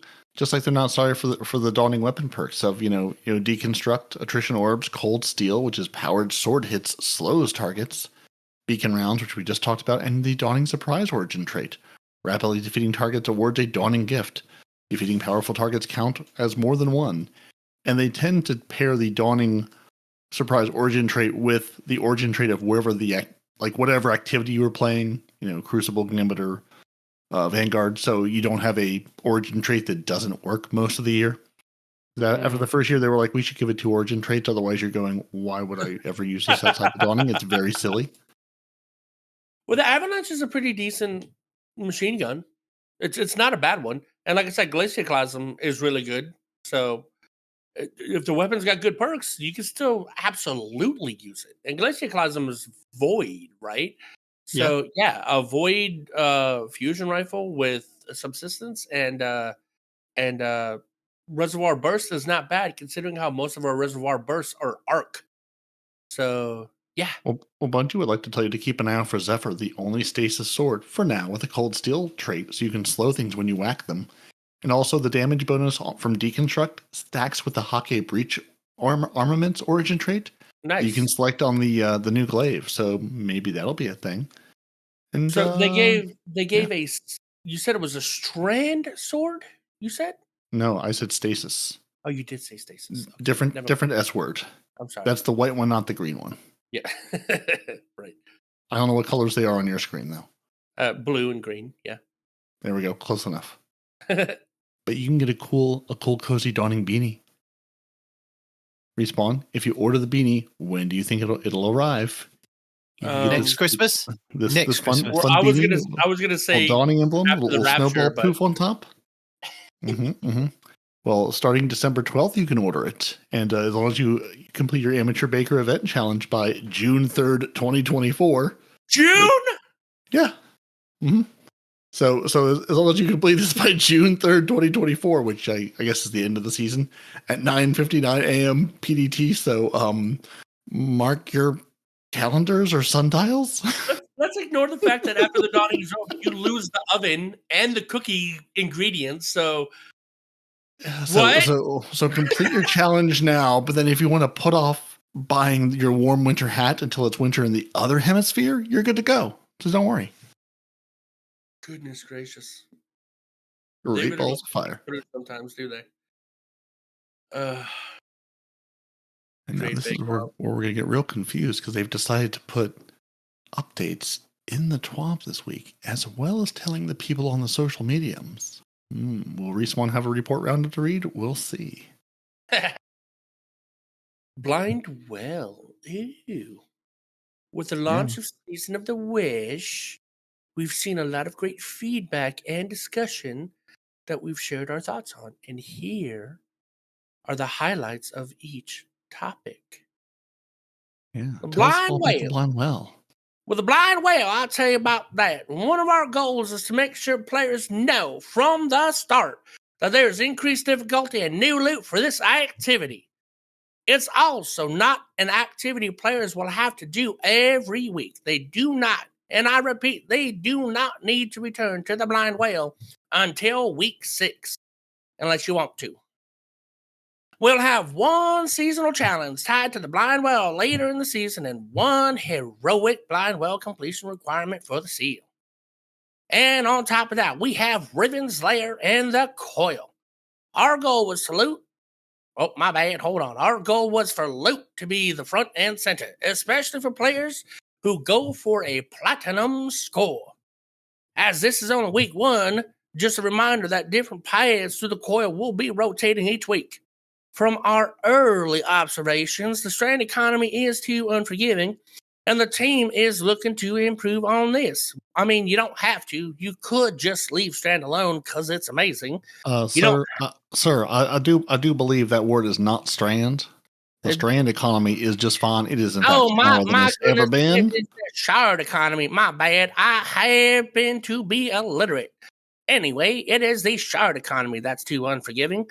And the team is looking to improve on that.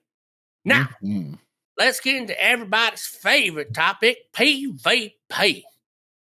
Control will be available as a selectable mode while Checkmate Control is active. We have no plans to turn Checkmate on across all of Crucible. Instead, we are aiming for a midway point for ability cooldowns and weapon cooldowns that don't result in specific weapons dominating. You know, my mouth waters a lot when I do that voice. If you were a little higher pitched, you could be pretty close to Astacross, I think. I think you could be the Astacross if you really tried a little harder. You're not far. His accent is not that strong. He lives in Florida. His accent is not that strong. Where are we at? We will be. Sorry, I just hit puberty. Excuse me. Just give it up. You could just read as like a normal human being. Well, somebody requested the cowboy voice. No, nobody requested nothing. They did, because you were doing your. You said you talked about the English accent, and somebody said the cowboy voice would be better. I'm going to assume somebody in the chat. Yeah. Anyway, silly chat. Because none of us here have requested it. But, see, Don admitted it. See, told you. Okay, so this is all Donnie's fault. Send your messages to. No. Where was that? Oh yeah, we. Shut up. We will be regularly tuning Checkmate's TTK, which means time to kill. Our target going forward is to keep optimal TTK consistent with the current Crucible sandbox. We will be looking to reduce body shot damage. The end result is an increase in skill gap, where consistent headshots are rewarded with a faster TTK. We are aware of the spawn issues in Countdown Rush and the Citadel and Multiplex. Again, they just brought that back after, quote, changing it. Just saying. Which leads into my theory of, no, you didn't. We'll be temporarily disabling these maps in competitive. And for everybody that is not in the know, we do have a new sidearm, and it's a rocket. The new sidearm rocket type should give more opportunity to counteract burial champions with this season's artifact. There is a link. I'm not going to read it. We have Fireteam Finder updates. The known issue is the auto-selected launch screen after summoning your fire team to orbit is not respecting existing checkpoints. It could have like a big oversight, especially if you're going to, I don't know, a raid. You don't need those checkpoints. Those are optional. That is a huge oversight. I mean, I'm laughing, but that's pretty bad, right? Oh my God. Our next beta will add additional options into the title builder to help convey our lobby's purpose. Check out the original posts 1, 2, and 3 for the Destiny Team's update on the Fireteam Finder beta. And Vault from Orbit. For those of you that don't know, because it's a useless thing to hire fucking, I don't know.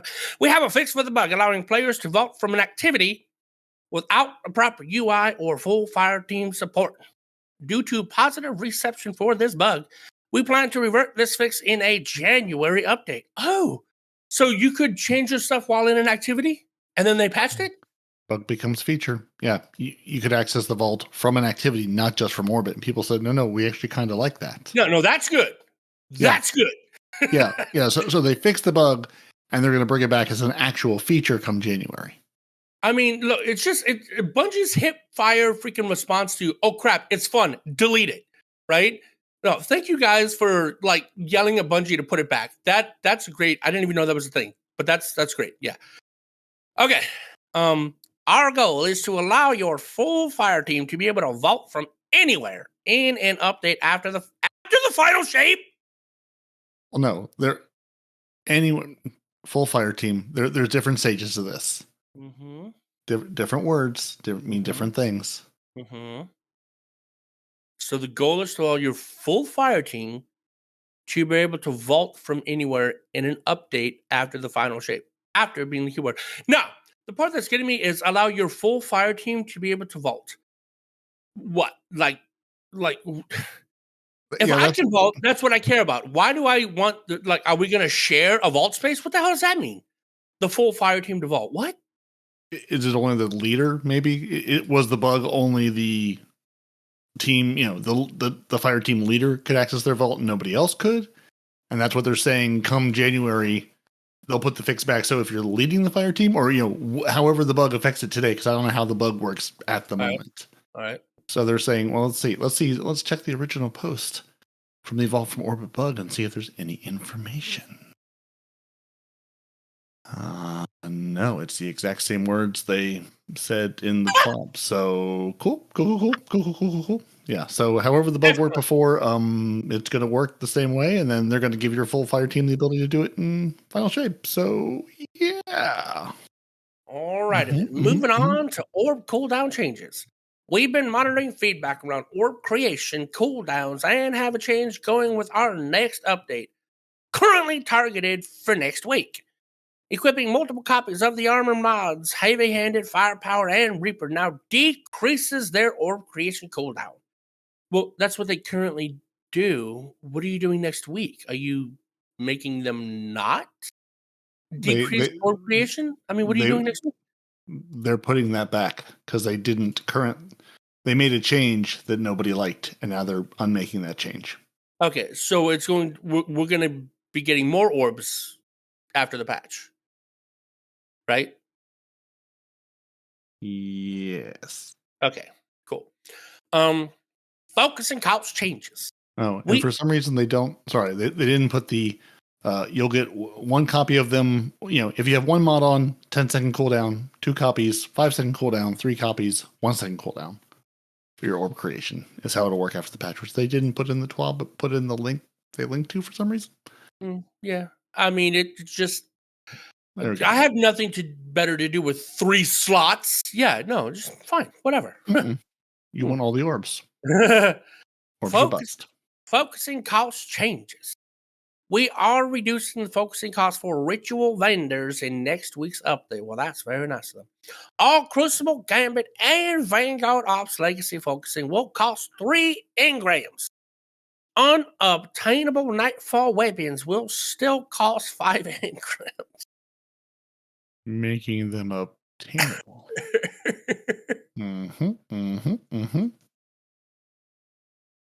Whatever. Fire Team Beta, one of y'all. Who cares? It's live, and they stress tested it, and 42% of the people stress testing it cleared their raids. Nice. So, and it only apparently took 7 minutes on average, more than pre-made fire teams. So people getting together were able to have decent success, and it didn't take them significantly longer than other people, but also it was probably just the handful of people who could get on for that couple-hour window on that Friday evening whenever it went live the first time around. So I'm getting a weird deja vu. Didn't we cover this last week? Yeah, probably. They mentioned it last week, and now they're mentioning it again. Okay. They want to mention it every week until you've got it bashed into your head to go and do it. I'm just making sure that I'm not off my meds. That's all. Well, I mean, you are, but that's unrelated.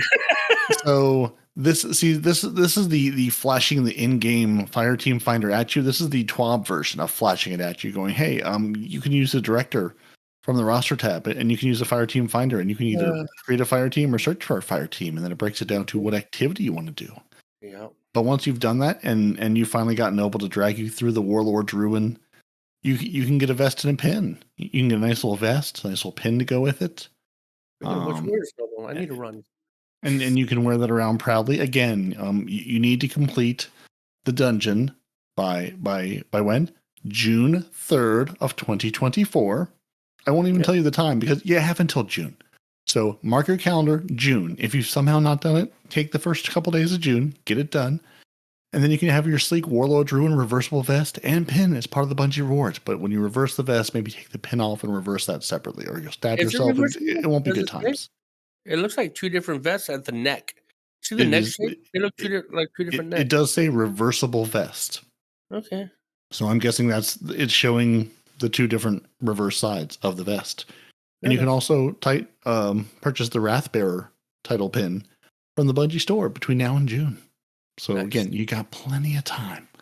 I do like that vest. I really do. And I like you see the skull on the zipper? That's also very nice. But the problem is, I would like to get the vest before the rapture happens, and I just don't see that happening.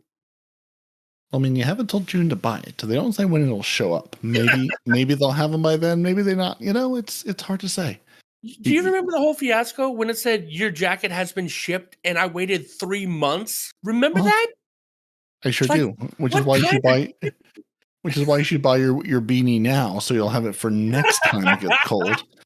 And see, that's why it's a vest. You can wear it in the cool weather, the warm weather. If you just need a little light jacket, a little vest to put on maybe with your pair with that beanie, you'll be all set. Doesn't matter what time of year it is. A life preserver. It's not. Don't use it as someone. I'm joking. No, this is not your seat cushion is not a flotation device. This Norris's vest, it will not help you. Just as a callback to remember Back to the Future when he's wearing a vest when he jumps back in the past. So like, are you a sailor? No. Why are you wearing a life preserver? Yeah. Anyway, so we have our player support team who's giving us a report. Do you wish dragons get candles on their birthday cake? Yes. Or sorry, do wish dragons, not do you wish. Do wish dragons get candles on their birthday cake? Who gives a damn? Oh. Respawn only likes actual dragons, not a fan of wish dragons. Well established. Yes, accurate. Only real dragons get birthday cake and candles. Right. And everybody gets a vault from activity update. With the release of update 7.301 on December 5th, they deployed a fix for the bug, allowing players to vault from any activity without the proper UI or full fire team support. And they're going to write the same thing they wrote above about reverting it in January and then making it work all across things in final shape. Yeah. So that should be a thing that they're going to do. Our goal is allow full fire teams to quote vault from anywhere and update after the final shape. So again, Bungie, a little clarity on what exactly that means. They remind us again, the FAQ for the final shape delay. If you have questions, they have answers there on that lovely page. So you should go read them. Updated the text chat filtering. So, part of their core beliefs, blah, blah, blah, friendship, talking to people, not talking to people. There's text chat filtering. You have different things you can set to for profanity and whatever else. Turn those on, turn those off. It's up to you. They also say that, hey, we have these, but it's still buggy and we know about it and we're working on it. So you can kind of text filter chat, but your mileage may vary. So remember the conversation we had when we were playing PvP, how somebody said if you put the CO's name in the chat, it filters it out. And it does. I don't know why, but if you put Bungie CO's name in the chat, it'll filter it out. The hell? Because Pete doesn't like being talked about. I guess. Little Petey doesn't appreciate you text chatting about him. Mm-mm. Or just sends him DMs immediately if anybody uses his name, and that's why it just sends it right to him, so he can see all the people giving him all the good vibes. Them are good vibes. I was going to say good vibes? No. Just like known issues. We have a couple of those. There's a champion present in the Vanguard Ops version of the PsyOps Battleground Cosmodrome. Okay. So the activity where there should be no champions, there's a champion. But it's just the one. It's fine. I don't know what champion. I don't know which champion, but there's one. So if you're doing Vanguard Ops, just hanging out in the Cosmodrome Battleground, there's a champion there, lurking there, waiting for you.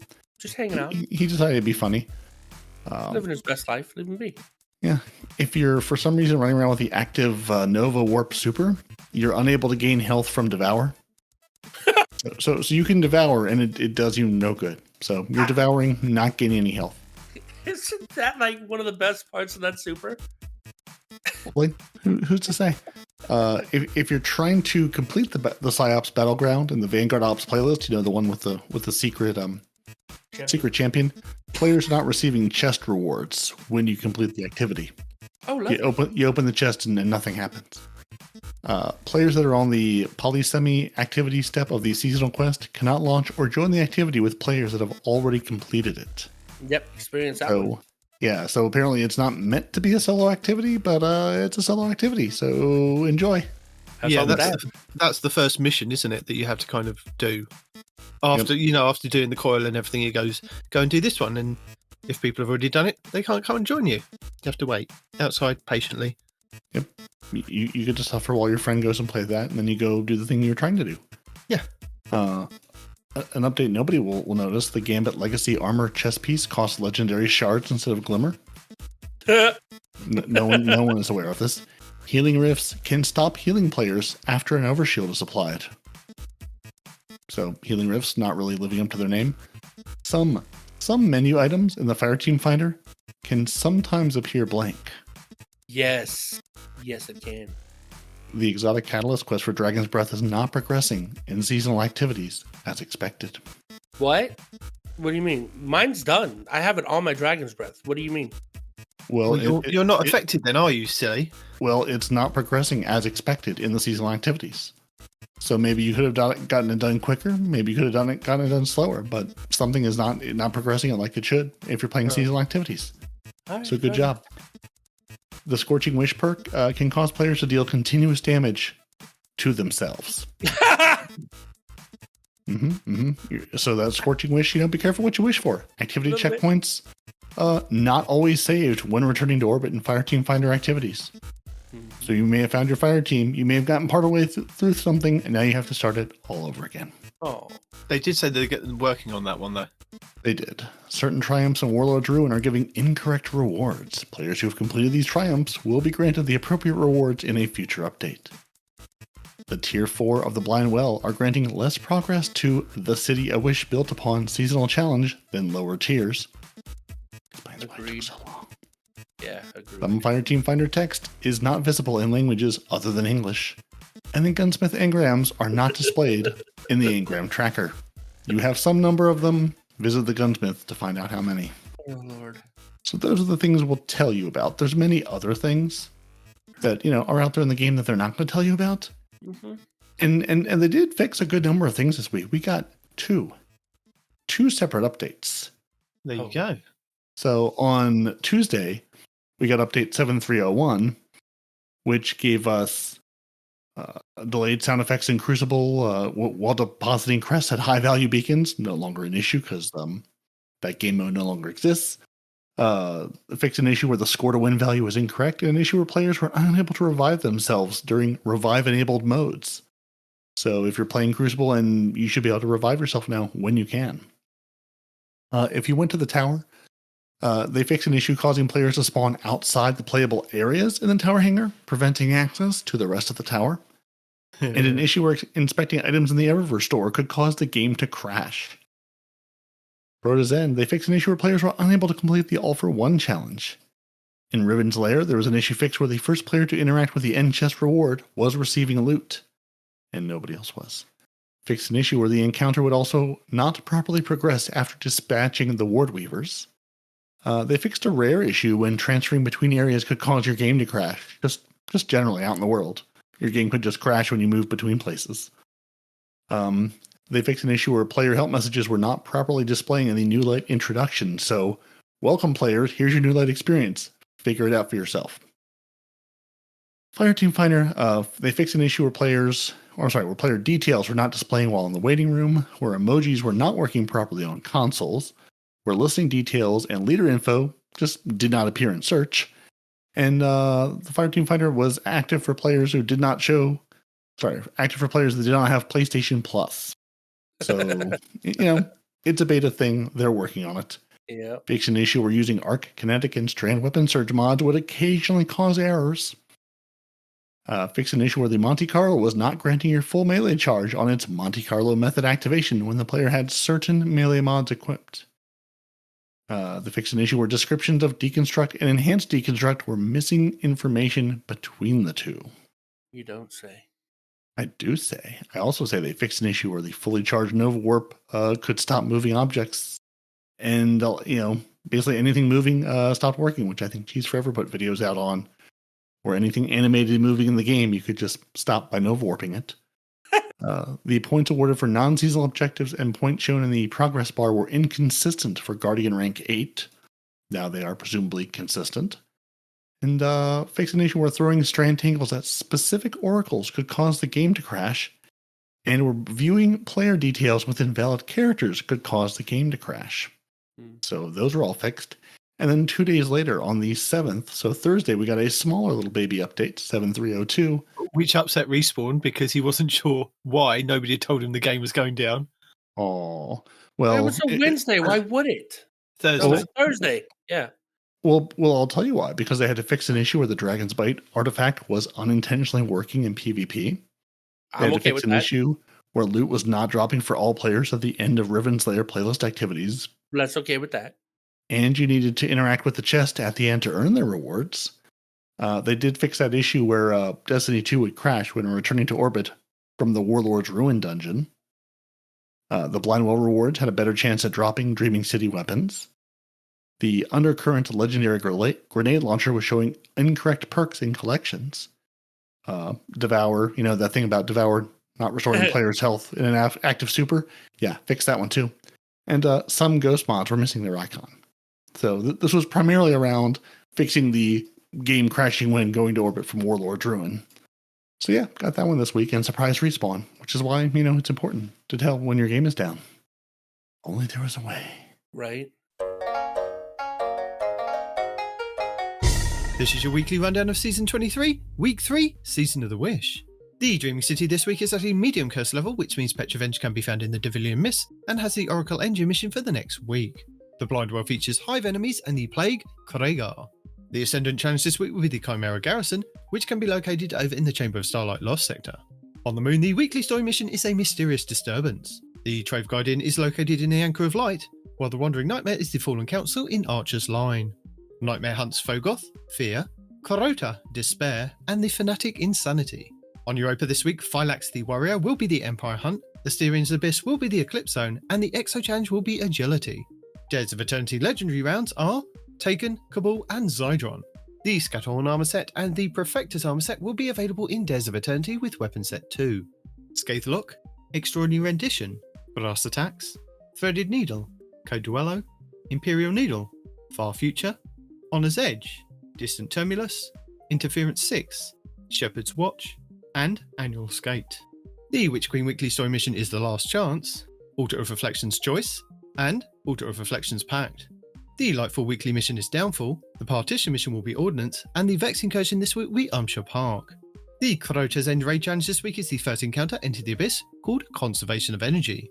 The Root of Nightmares raid challenge this week is the second encounter Scission, called Crossfire.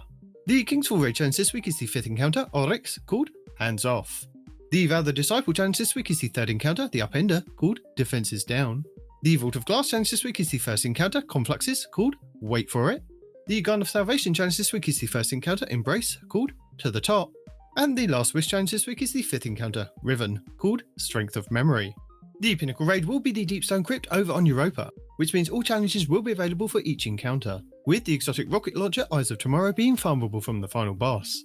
The Pinnacle dungeon will be the Pit of Heresy over on the Moon, and the exotic mission rotator will be Vox Obscura, with the Dead Messenger exotic grenade launcher being the main reward. The Season of the Risen weapon set, plus the Tusk Allegiance armor set. This week's challenges are Wish Seeker 3, Elemental Extremes, Foes of the Dragon Scorn, Dragon's Defender 3, Round and Round We Go, and Trial by Firing Squad. Lost Sectors, Tuesday Perdition on Europa for exotic boots, Wednesday Bunker E15 on Europa for exotic gauntlets, Thursday Concealed Void on Europa for exotic chests, Friday Thrillerdrome on Neptune for exotic helmets, Saturday Gilded Preset on Neptune for exotic boots, Sunday Scavenger's Den on the EDZ for exotic gauntlets, and Monday Skydock 4 on the EDZ for exotic chests. Also, this week's weapon rotation will start on set 3 on Tuesday's reset. Our third feature, Nightfall, will see us face off against the Taken Hydra Parthenos in the Hypernet Current on Neptune. The 6v6 control node will feature Checkmate Control, Zone Control in the Party Relentless playlist, Elimination in the 3v3 playlist, and Relic in Crucible Labs, with Trials of Osiris at the weekend. This week we'll see the return of Destiny's Christmas holiday event, The Dawning, running from December 12th to the 1st of January 2024. Additionally, there will be bonus Gambit ranks all week long. And that's it for the third week of Season of the Wish. Now, the other issue that people I've seen this week in the community was Iron Banner. When Iron Banner came back, they made a big thing about getting year 1 and 2 ornaments for Iron Banner armors that you may have missed out on. Mm-hmm. And people were very, very upset that, yes, they could indeed go to Lord Saladin and get these armors and have to pay for X amount. Is it Glimmer that they have to pay for, or just engrams? I don't know. I haven't been there. Don't need to do it. Already was there. Got it. Been done. Where? Dusted. You know the year 1 and 2 armor? Yeah. So people were upset that once they kind of initially purchased them from Lord Saladin, that they then had to transmog them, use the transmog currency to get them on their armor. Yeah. I think that's a valid concern. I complained about that all week. No, I'll tell you why people who are moaning now, because people were here in year 1 and 2, had to do the same thing. We had to earn the armor. Then when transmog came along, guess what we had to do? It's not armor, though. It doesn't say, hey, no, it says it's an ornament. I don't care. If it said it was armor and you could purchase the armor and then you wanted to turn that into an ornament, that is different. Same thing. But it says it's an ornament. Why should you be able to just turn it straight into an ornament when I've got it in my collection? Because that game evolved, you selfish son of a biscuit. Okay. Well, then they unlock it for everybody because other people that were there, other people that were there would have had to have paid for transmog to unlock it to then put it on their armor now or before this kind of came along. So I see why they haven't done it and why they're kind of insisting that you do need to transmog to do it. Plus, there's loads of ways to actually get the transmog stuff in game. You go and do the bounties, you get the stuff. Not anymore. I have no way to do it. It says I'm done for the season. Well, you're fine. Wait till next season then. What? That's June. That's fine. It's not fine. How many of those bounties have you picked up this season? 10. You've already done 10 of those bounties from Shada? I did a lot of Gambit. I think it's been seasons since I've touched any of those bounties. Well, I've had them in my inventory for seasons. Fair enough.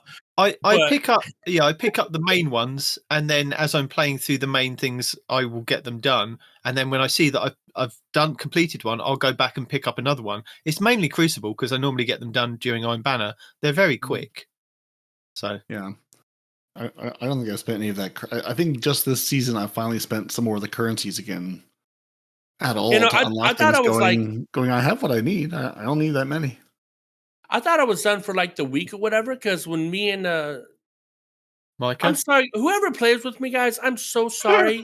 All of you know that my memory is okay. There's the English one, the German one, we think is the English one. The other guy. Tom over there on the corner. The point is, we were PvP. Playing together, and I ran out of Gambit. I ran out of those bounties you could get. I keep wanting to say strand. It's not strand. It's made out of strings, but it's not strand. That crap, right? And I was like, oh, synthweave, thank you. And I was like, I'm out of synthweave bounties. I guess I'll just wait till Tuesday reset, right? And Tuesday reset came, and I'm like, I can't get them. And then they have a little tooltip that says, if you can read, it says you've exhausted all these bounties for the season. And then I read that, and I cried internally for hours after that. No, you didn't. You don't care about the synthweave stuff, and if you do, you'll wait till next season. I do. Okay, so I got 10. I've already used 6, okay? He does because he was desperately trying to find an Iron Banner armor set to wear an Iron Banner because he couldn't quite sort out how to get 5 out of 5. Okay. Because I use the weapons then. Just put one of the weapons in your heavy slot. I did that, and I was 4 out of 5. And Despite I was like, someone telling him look for things that say iron in the name. They don't. There's some Iron Banner stuff that doesn't say iron. No, there is, yeah. Mm-hmm. Yeah. But the newer stuff, there's Iron Banner, yeah. Yeah. So I was decked out in Iron Banner gear, right? I'm like, WTF? And then somebody said, oh, you got the wrong ones. Those are too old. I'm like, what? You can't use like just any Iron Banner thing? Now, it could have been coincidence. He could have been gaslighting me. I don't know. But I went back in and I changed my Iron Banner setup. And sure enough, I had 5 of 5. I'm like, you got to be kidding me. There's an age limit to the... You should be able to use all of them as long as they're Iron Banner. Like the Iron Truage stuff that's 1 billion years old, I put on almost every Iron Banner. And that's what I thought too. Like, because I've used these in previous Iron Banners whenever I had to have 5 out of 5. I've worn these before, and I had 5 out of 5. And this time it was 4 out of 5 with a heavy weapon that was from Iron Banner. I'm like, defuh.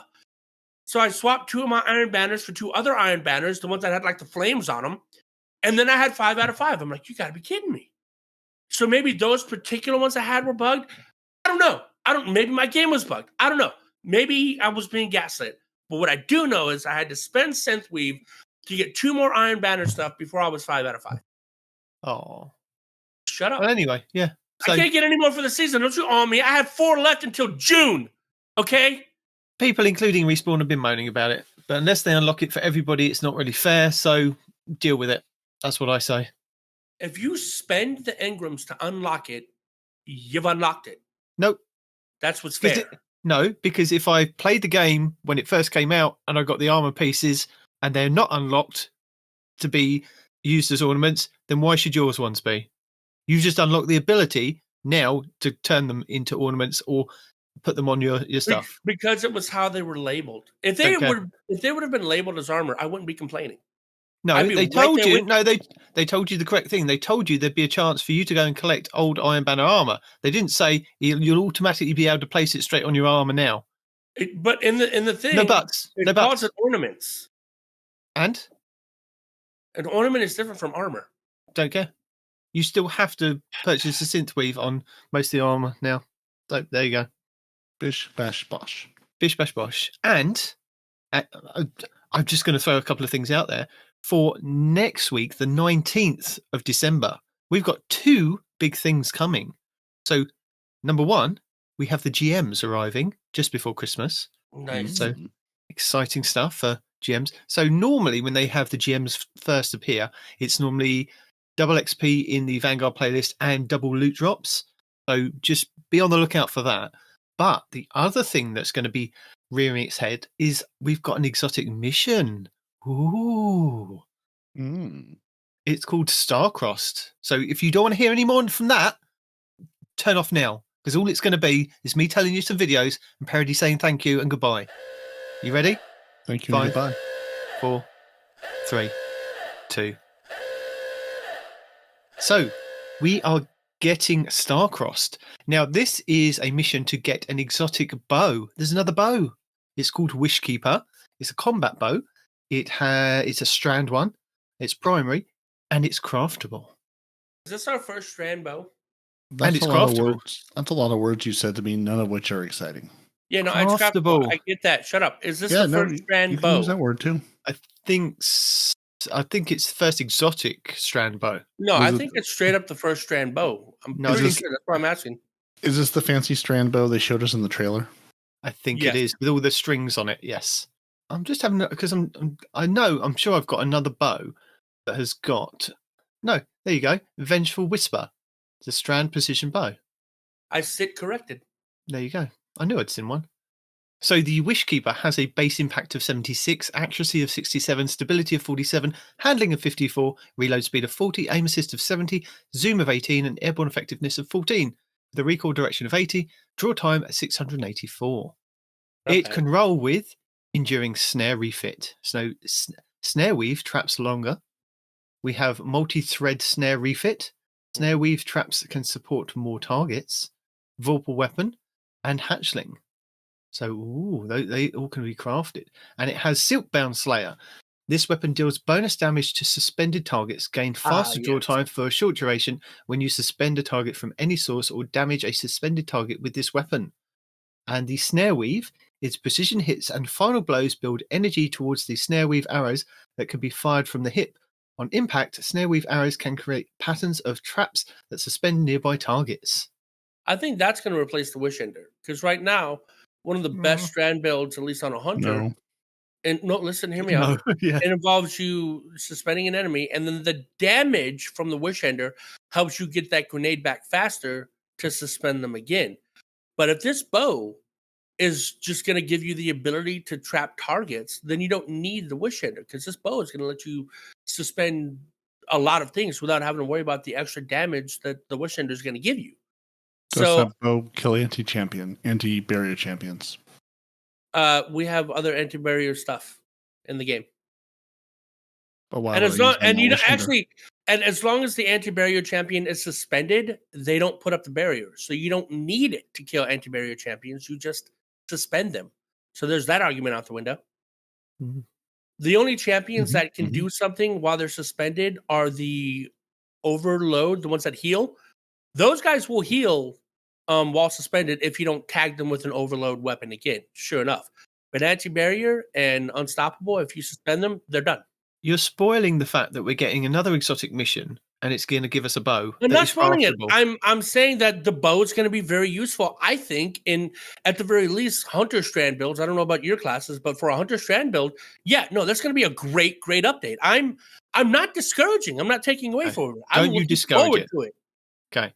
I don't know how we're going to do it. I don't know how we're going to get into it.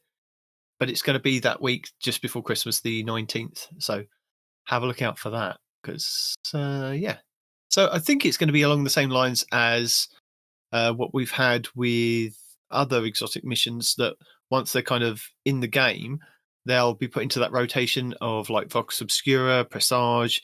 At the moment, we have the Node Override Avalon exotic mission, which is on the EDZ, which will, once we kind of go into the final shape, will probably be put into the rotation as well to kind of go and get exotics from there. So, yeah.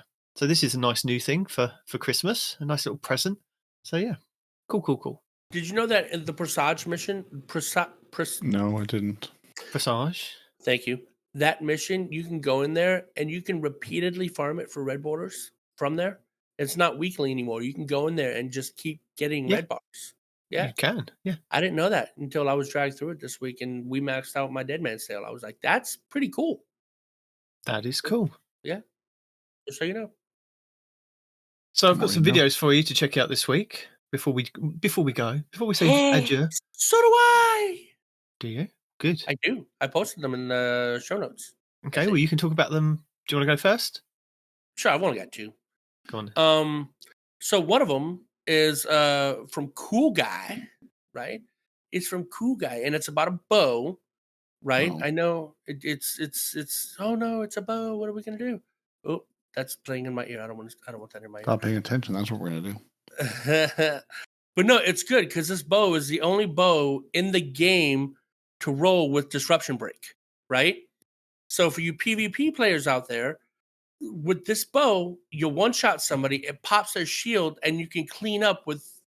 I mean, he showed so many guns just cleaning it up with like 1 or 2 shots after the bow strike, you know? And bow swapping has always been a thing, yes. But this thing can even help with supers, because when you pop when you pop the shield of a guardian in PvP, disruption break activates, and you do like 144% extra kinetic damage, or no, 50% extra kinetic damage. Sorry, that was way off. 50% extra kinetic damage, which for hand cannon, shotguns, all kinds of stuff, is going to do big damage, you know? So Cool Guy shows how this is very, very, very good in PvP. It's the only bow that rocks disruption break, so take a look at it. And the other one, which I thought was insane, is the fusion rifle from this season from the Dreaming City called the Scatter Signal, I believe it's called. Yep. He's shown, and this is a rapid fire fusion. This isn't a high impact. Sorry, Lego Le Flash. Yeah. So, okay. Yeah. So he is shooting people from ranges that I would be surprised if a high impact could kill you at. Right? Did he show you what he can do to the dungeon boss? Yeah, but I'm not there yet. Okay. So, not only can it just it has incredible range, right? But for those aggravating warlocks and titans that are always in a rift or always have some kind of an overshield, this one-shots them because the perk that's on there, and if I was smart enough, I would have opened this to tell you said perk, is called daggone. I don't know that perk. I know. Hold on. I gotta pull it up. Over under. Because of how it works, whenever they have an overshield or they have strand armor or anything on top of their health bar, this fusion rifle does extra damage. And you could potentially kill them with 6 bolts. Potentially, you got to build into it. Otherwise, it's a 7 or 8 bolt kill out of 9, which is ridiculous for a rapid fire fusion rifle. And basically, it makes it so that all these guys that are running around with shields and overshields and strand armor, it works against them, you know, because you're more likely to kill them with this fusion rifle if they have the armor or the overshield than if not. So it is niche in that matter, right? But when you got a team full of a bunch of warlocks that keep dropping rifts, which is very aggravating, by the way, this will one-shot them in the rift. So, huzzah! So I dropped that, and like I said, it's Lego Le Flash, and it's the scatter signal fusion rifle. He shows you all the builds he went through to get this perfect build, and he even shows you the god roll. that not just the perk, but the god roll that goes with it to make this thing just like map people and one burst kill them with any resilience. And it's crazy. And that are the only 2 videos that I have put in there because I just thought that they were really cool. There you go. Okay. So this week I've picked a couple of videos for you to check out. We have 10 must-have exotic catalysts in Destiny 2 going into 2024 from Fallout Plays. So if you've already got them, good. Fallout says you've done well. Ibontis this week has the Destiny 2 StarCat locations for week 2. I don't know if the week 1's locations are still where they are in week 1, if you haven't got them, if they kind of rotate because I already collected them. But I'm guessing the cats will still be there. But week 2's is already out, so there's 2 locations this week for you to kind of go and collect those. The scout rifle you're all sleeping on, according to True Vanguard, for PvP. I'm not going to tell you which one it is. You can guess if you've been around by the kind of image on his thumbnail. So go and check that one out. And then we have the new Warlock meta, Season 23 exotic armor changes from Aztecross. Because last week we went over the Hunter ones. This week he has got the Warlock ones. And then finally, the Solo Flawless made easy by Sneaky Beaver. I was muted. Damn it. So this is for the Warlord's Ruin Dungeon Guide from Sneaky Beaver. I paused because I thought as soon as they say Sneaky Beaver, you always have to say something or giggle like a small girl. I did, but I was muted. Oh, bless you. Missed it out this week. It's a great name. I love that guy. Can we be friends? Come on the show. Let's talk. You can be friends with him. I'll let you. Yay. So yeah, that's all the videos that us two have got. Peroty, have you got any videos, or have you just played Destiny this week and enjoyed yourself? No, I've just played Destiny and enjoyed myself, and I put together a Respawn report roundup, which Bungie has Sherlocked me and put all of it into the TWAP. Which I mean, a number of people have said it, but I'm going to echo the sentiment. I don't know what happened to get us the good communication happening now, but the communication has been really good between what they're putting out on Reddit, what they're putting out on Twitter, and actually including that stuff in the TWAB is a massive win. Like not having it's good that you have an account that we can follow to say, here's the information. It's even better to say, like they did this week, let's put those things in the TWAB. We can link back to where we originally told you. So if there's, conversation, context, whatever, but let's also put the information in the one place where our sort of weekly wrap up goes every Thursday, where we tell you about the game from Bungie. So I don't know what's happening, but I'm enjoying the communication output. Hopefully the rest of the game is going to catch up to where the communication's been these last couple of weeks. But I just want to say whatever they're doing is working, and I hope it keeps up. Exactly. What I'm also going to say is I love all of our patrons. I love each and every one of them. I love them more than Respawn. They're all. That's. No, I don't mean that like I love Respawn. I just meant like I love them more than Respawn loves them. That's what I was saying. No matter how it comes out, that's hurtful. I'm not. Exactly. I'm not trying to leave you entirely. Well, if he would also like to be loved more by Nitedemon than he loves Respawn, you can go to patreon.com/TTAH and you can threaten people with a good time like Zep Orbit and K4 already have. You can join the Otter Dance troupe of the T-Rex King, Scarlet KM, BHS Nightcrawler, Mellow Mally, and Dedicated Wham 64. You can throw all the grenades, which really Respawn. You should be throwing more grenades. I worry that you're not throwing enough grenades. Maybe you should talk to Carter 2782, Golden God 1562, Noble, basically Salt, Zombie Pops, Renard, Kalantan, Fire Squad 1688. They know all about throwing grenades.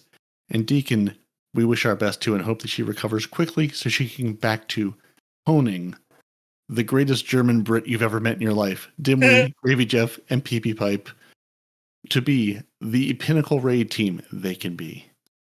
And until next week. You didn't say Noble. Did Noble unsubscribe again? No, I said Noble.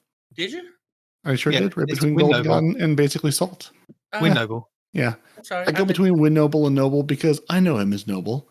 Patreon knows him as Win Noble. Either way, he's winning because he's a patron and we love him and he drags us through dungeons and doesn't even say, go open this chest and get secured because he's nice to you. He tried to me. He likes you more than me. He likes me more. What can I say? I thought when we were building the Patreon and you set up the tiers there was a tier that you could make somebody delete something from the vault. No, there definitely wasn't. No. I'm talking to Peroty. No, because what we're doing, we're saying goodbye. We've already got people in the chat that are saying that they would be Patreons if that was a thing, and I thought it was. Honestly, I'm not even playing a bit. I actually thought that was one of the options. So is that not a thing? Well, if you go to patreon.com/TTAH, you can find out. Well, if it's not, I think it should be. And they did say randomly delete. They didn't say pick your favorite thing and delete it. They did say randomly delete. So what I'm hearing is the community is asking for Respawn to delete things out of his vault. That's what I'm hearing you say. Don't be silly. I would. No. They're picking on me. This is them sneakily trying to pick on me. Don't let them do it. My vault's at max too. It's not just you, homeboy, right? No, but they know I've got secret stuff in there.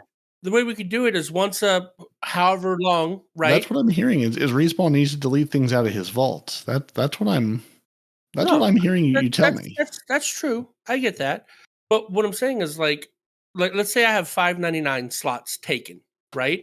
Then we could roll a random number generator from 1 to 599 and whatever it hits, boom, I delete that for that week or month or whatever.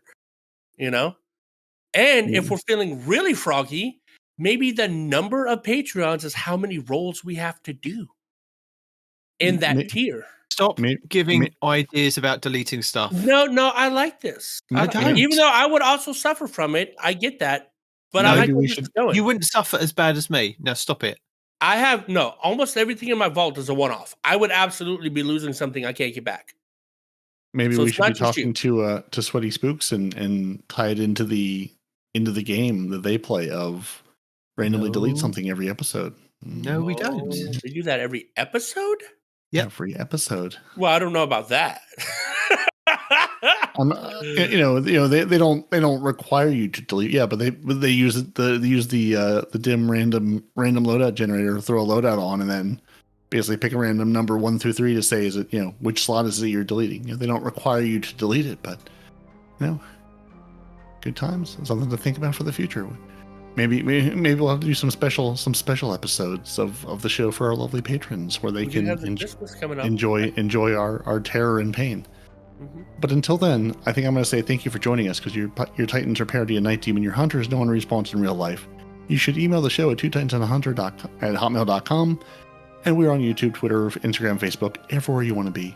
Type Two Titans and a Hunter into a search bar, you'll find us. You can find this show wherever you find your podcasts. Go to YouTube, you will get all of the updates. twotitansandahunter.com, you will get all of the show notes, all those things we mentioned, those videos that Night Demon and Respawn have put together for you, lovingly hand-picked out of the trough, the fire hose of YouTube content, the creme de la creme, available for you every week in our show notes. And if you'd like to be a lovely patron who we can profusely love and join you to do things, patreon.com/TTAH. If you want to buy us a coffee, coffee.com/twotitansandahunter. That's ko-fi.com, because spelling is hard and the internet has many domains which are purchased. And if you'd like to see this show live and listen to us desperately try to read words very poorly, twitch.tv/no one respawns in real life. He also does other things like go through Iron Banner and suffers there too. Or if you'd like to keep it family friendly like proper British gentlemen, twitch.tv/twotitansandahunter. Go there, hit subscribe, hit the bell, because when they go live? Whenever they want to. And if you want to know when, you should be subscribed and you find out. And until next week, next year, next who knows when, we'll speak to you later. Next week. Yeah, definitely next week. Yeah. Bye. Deuces.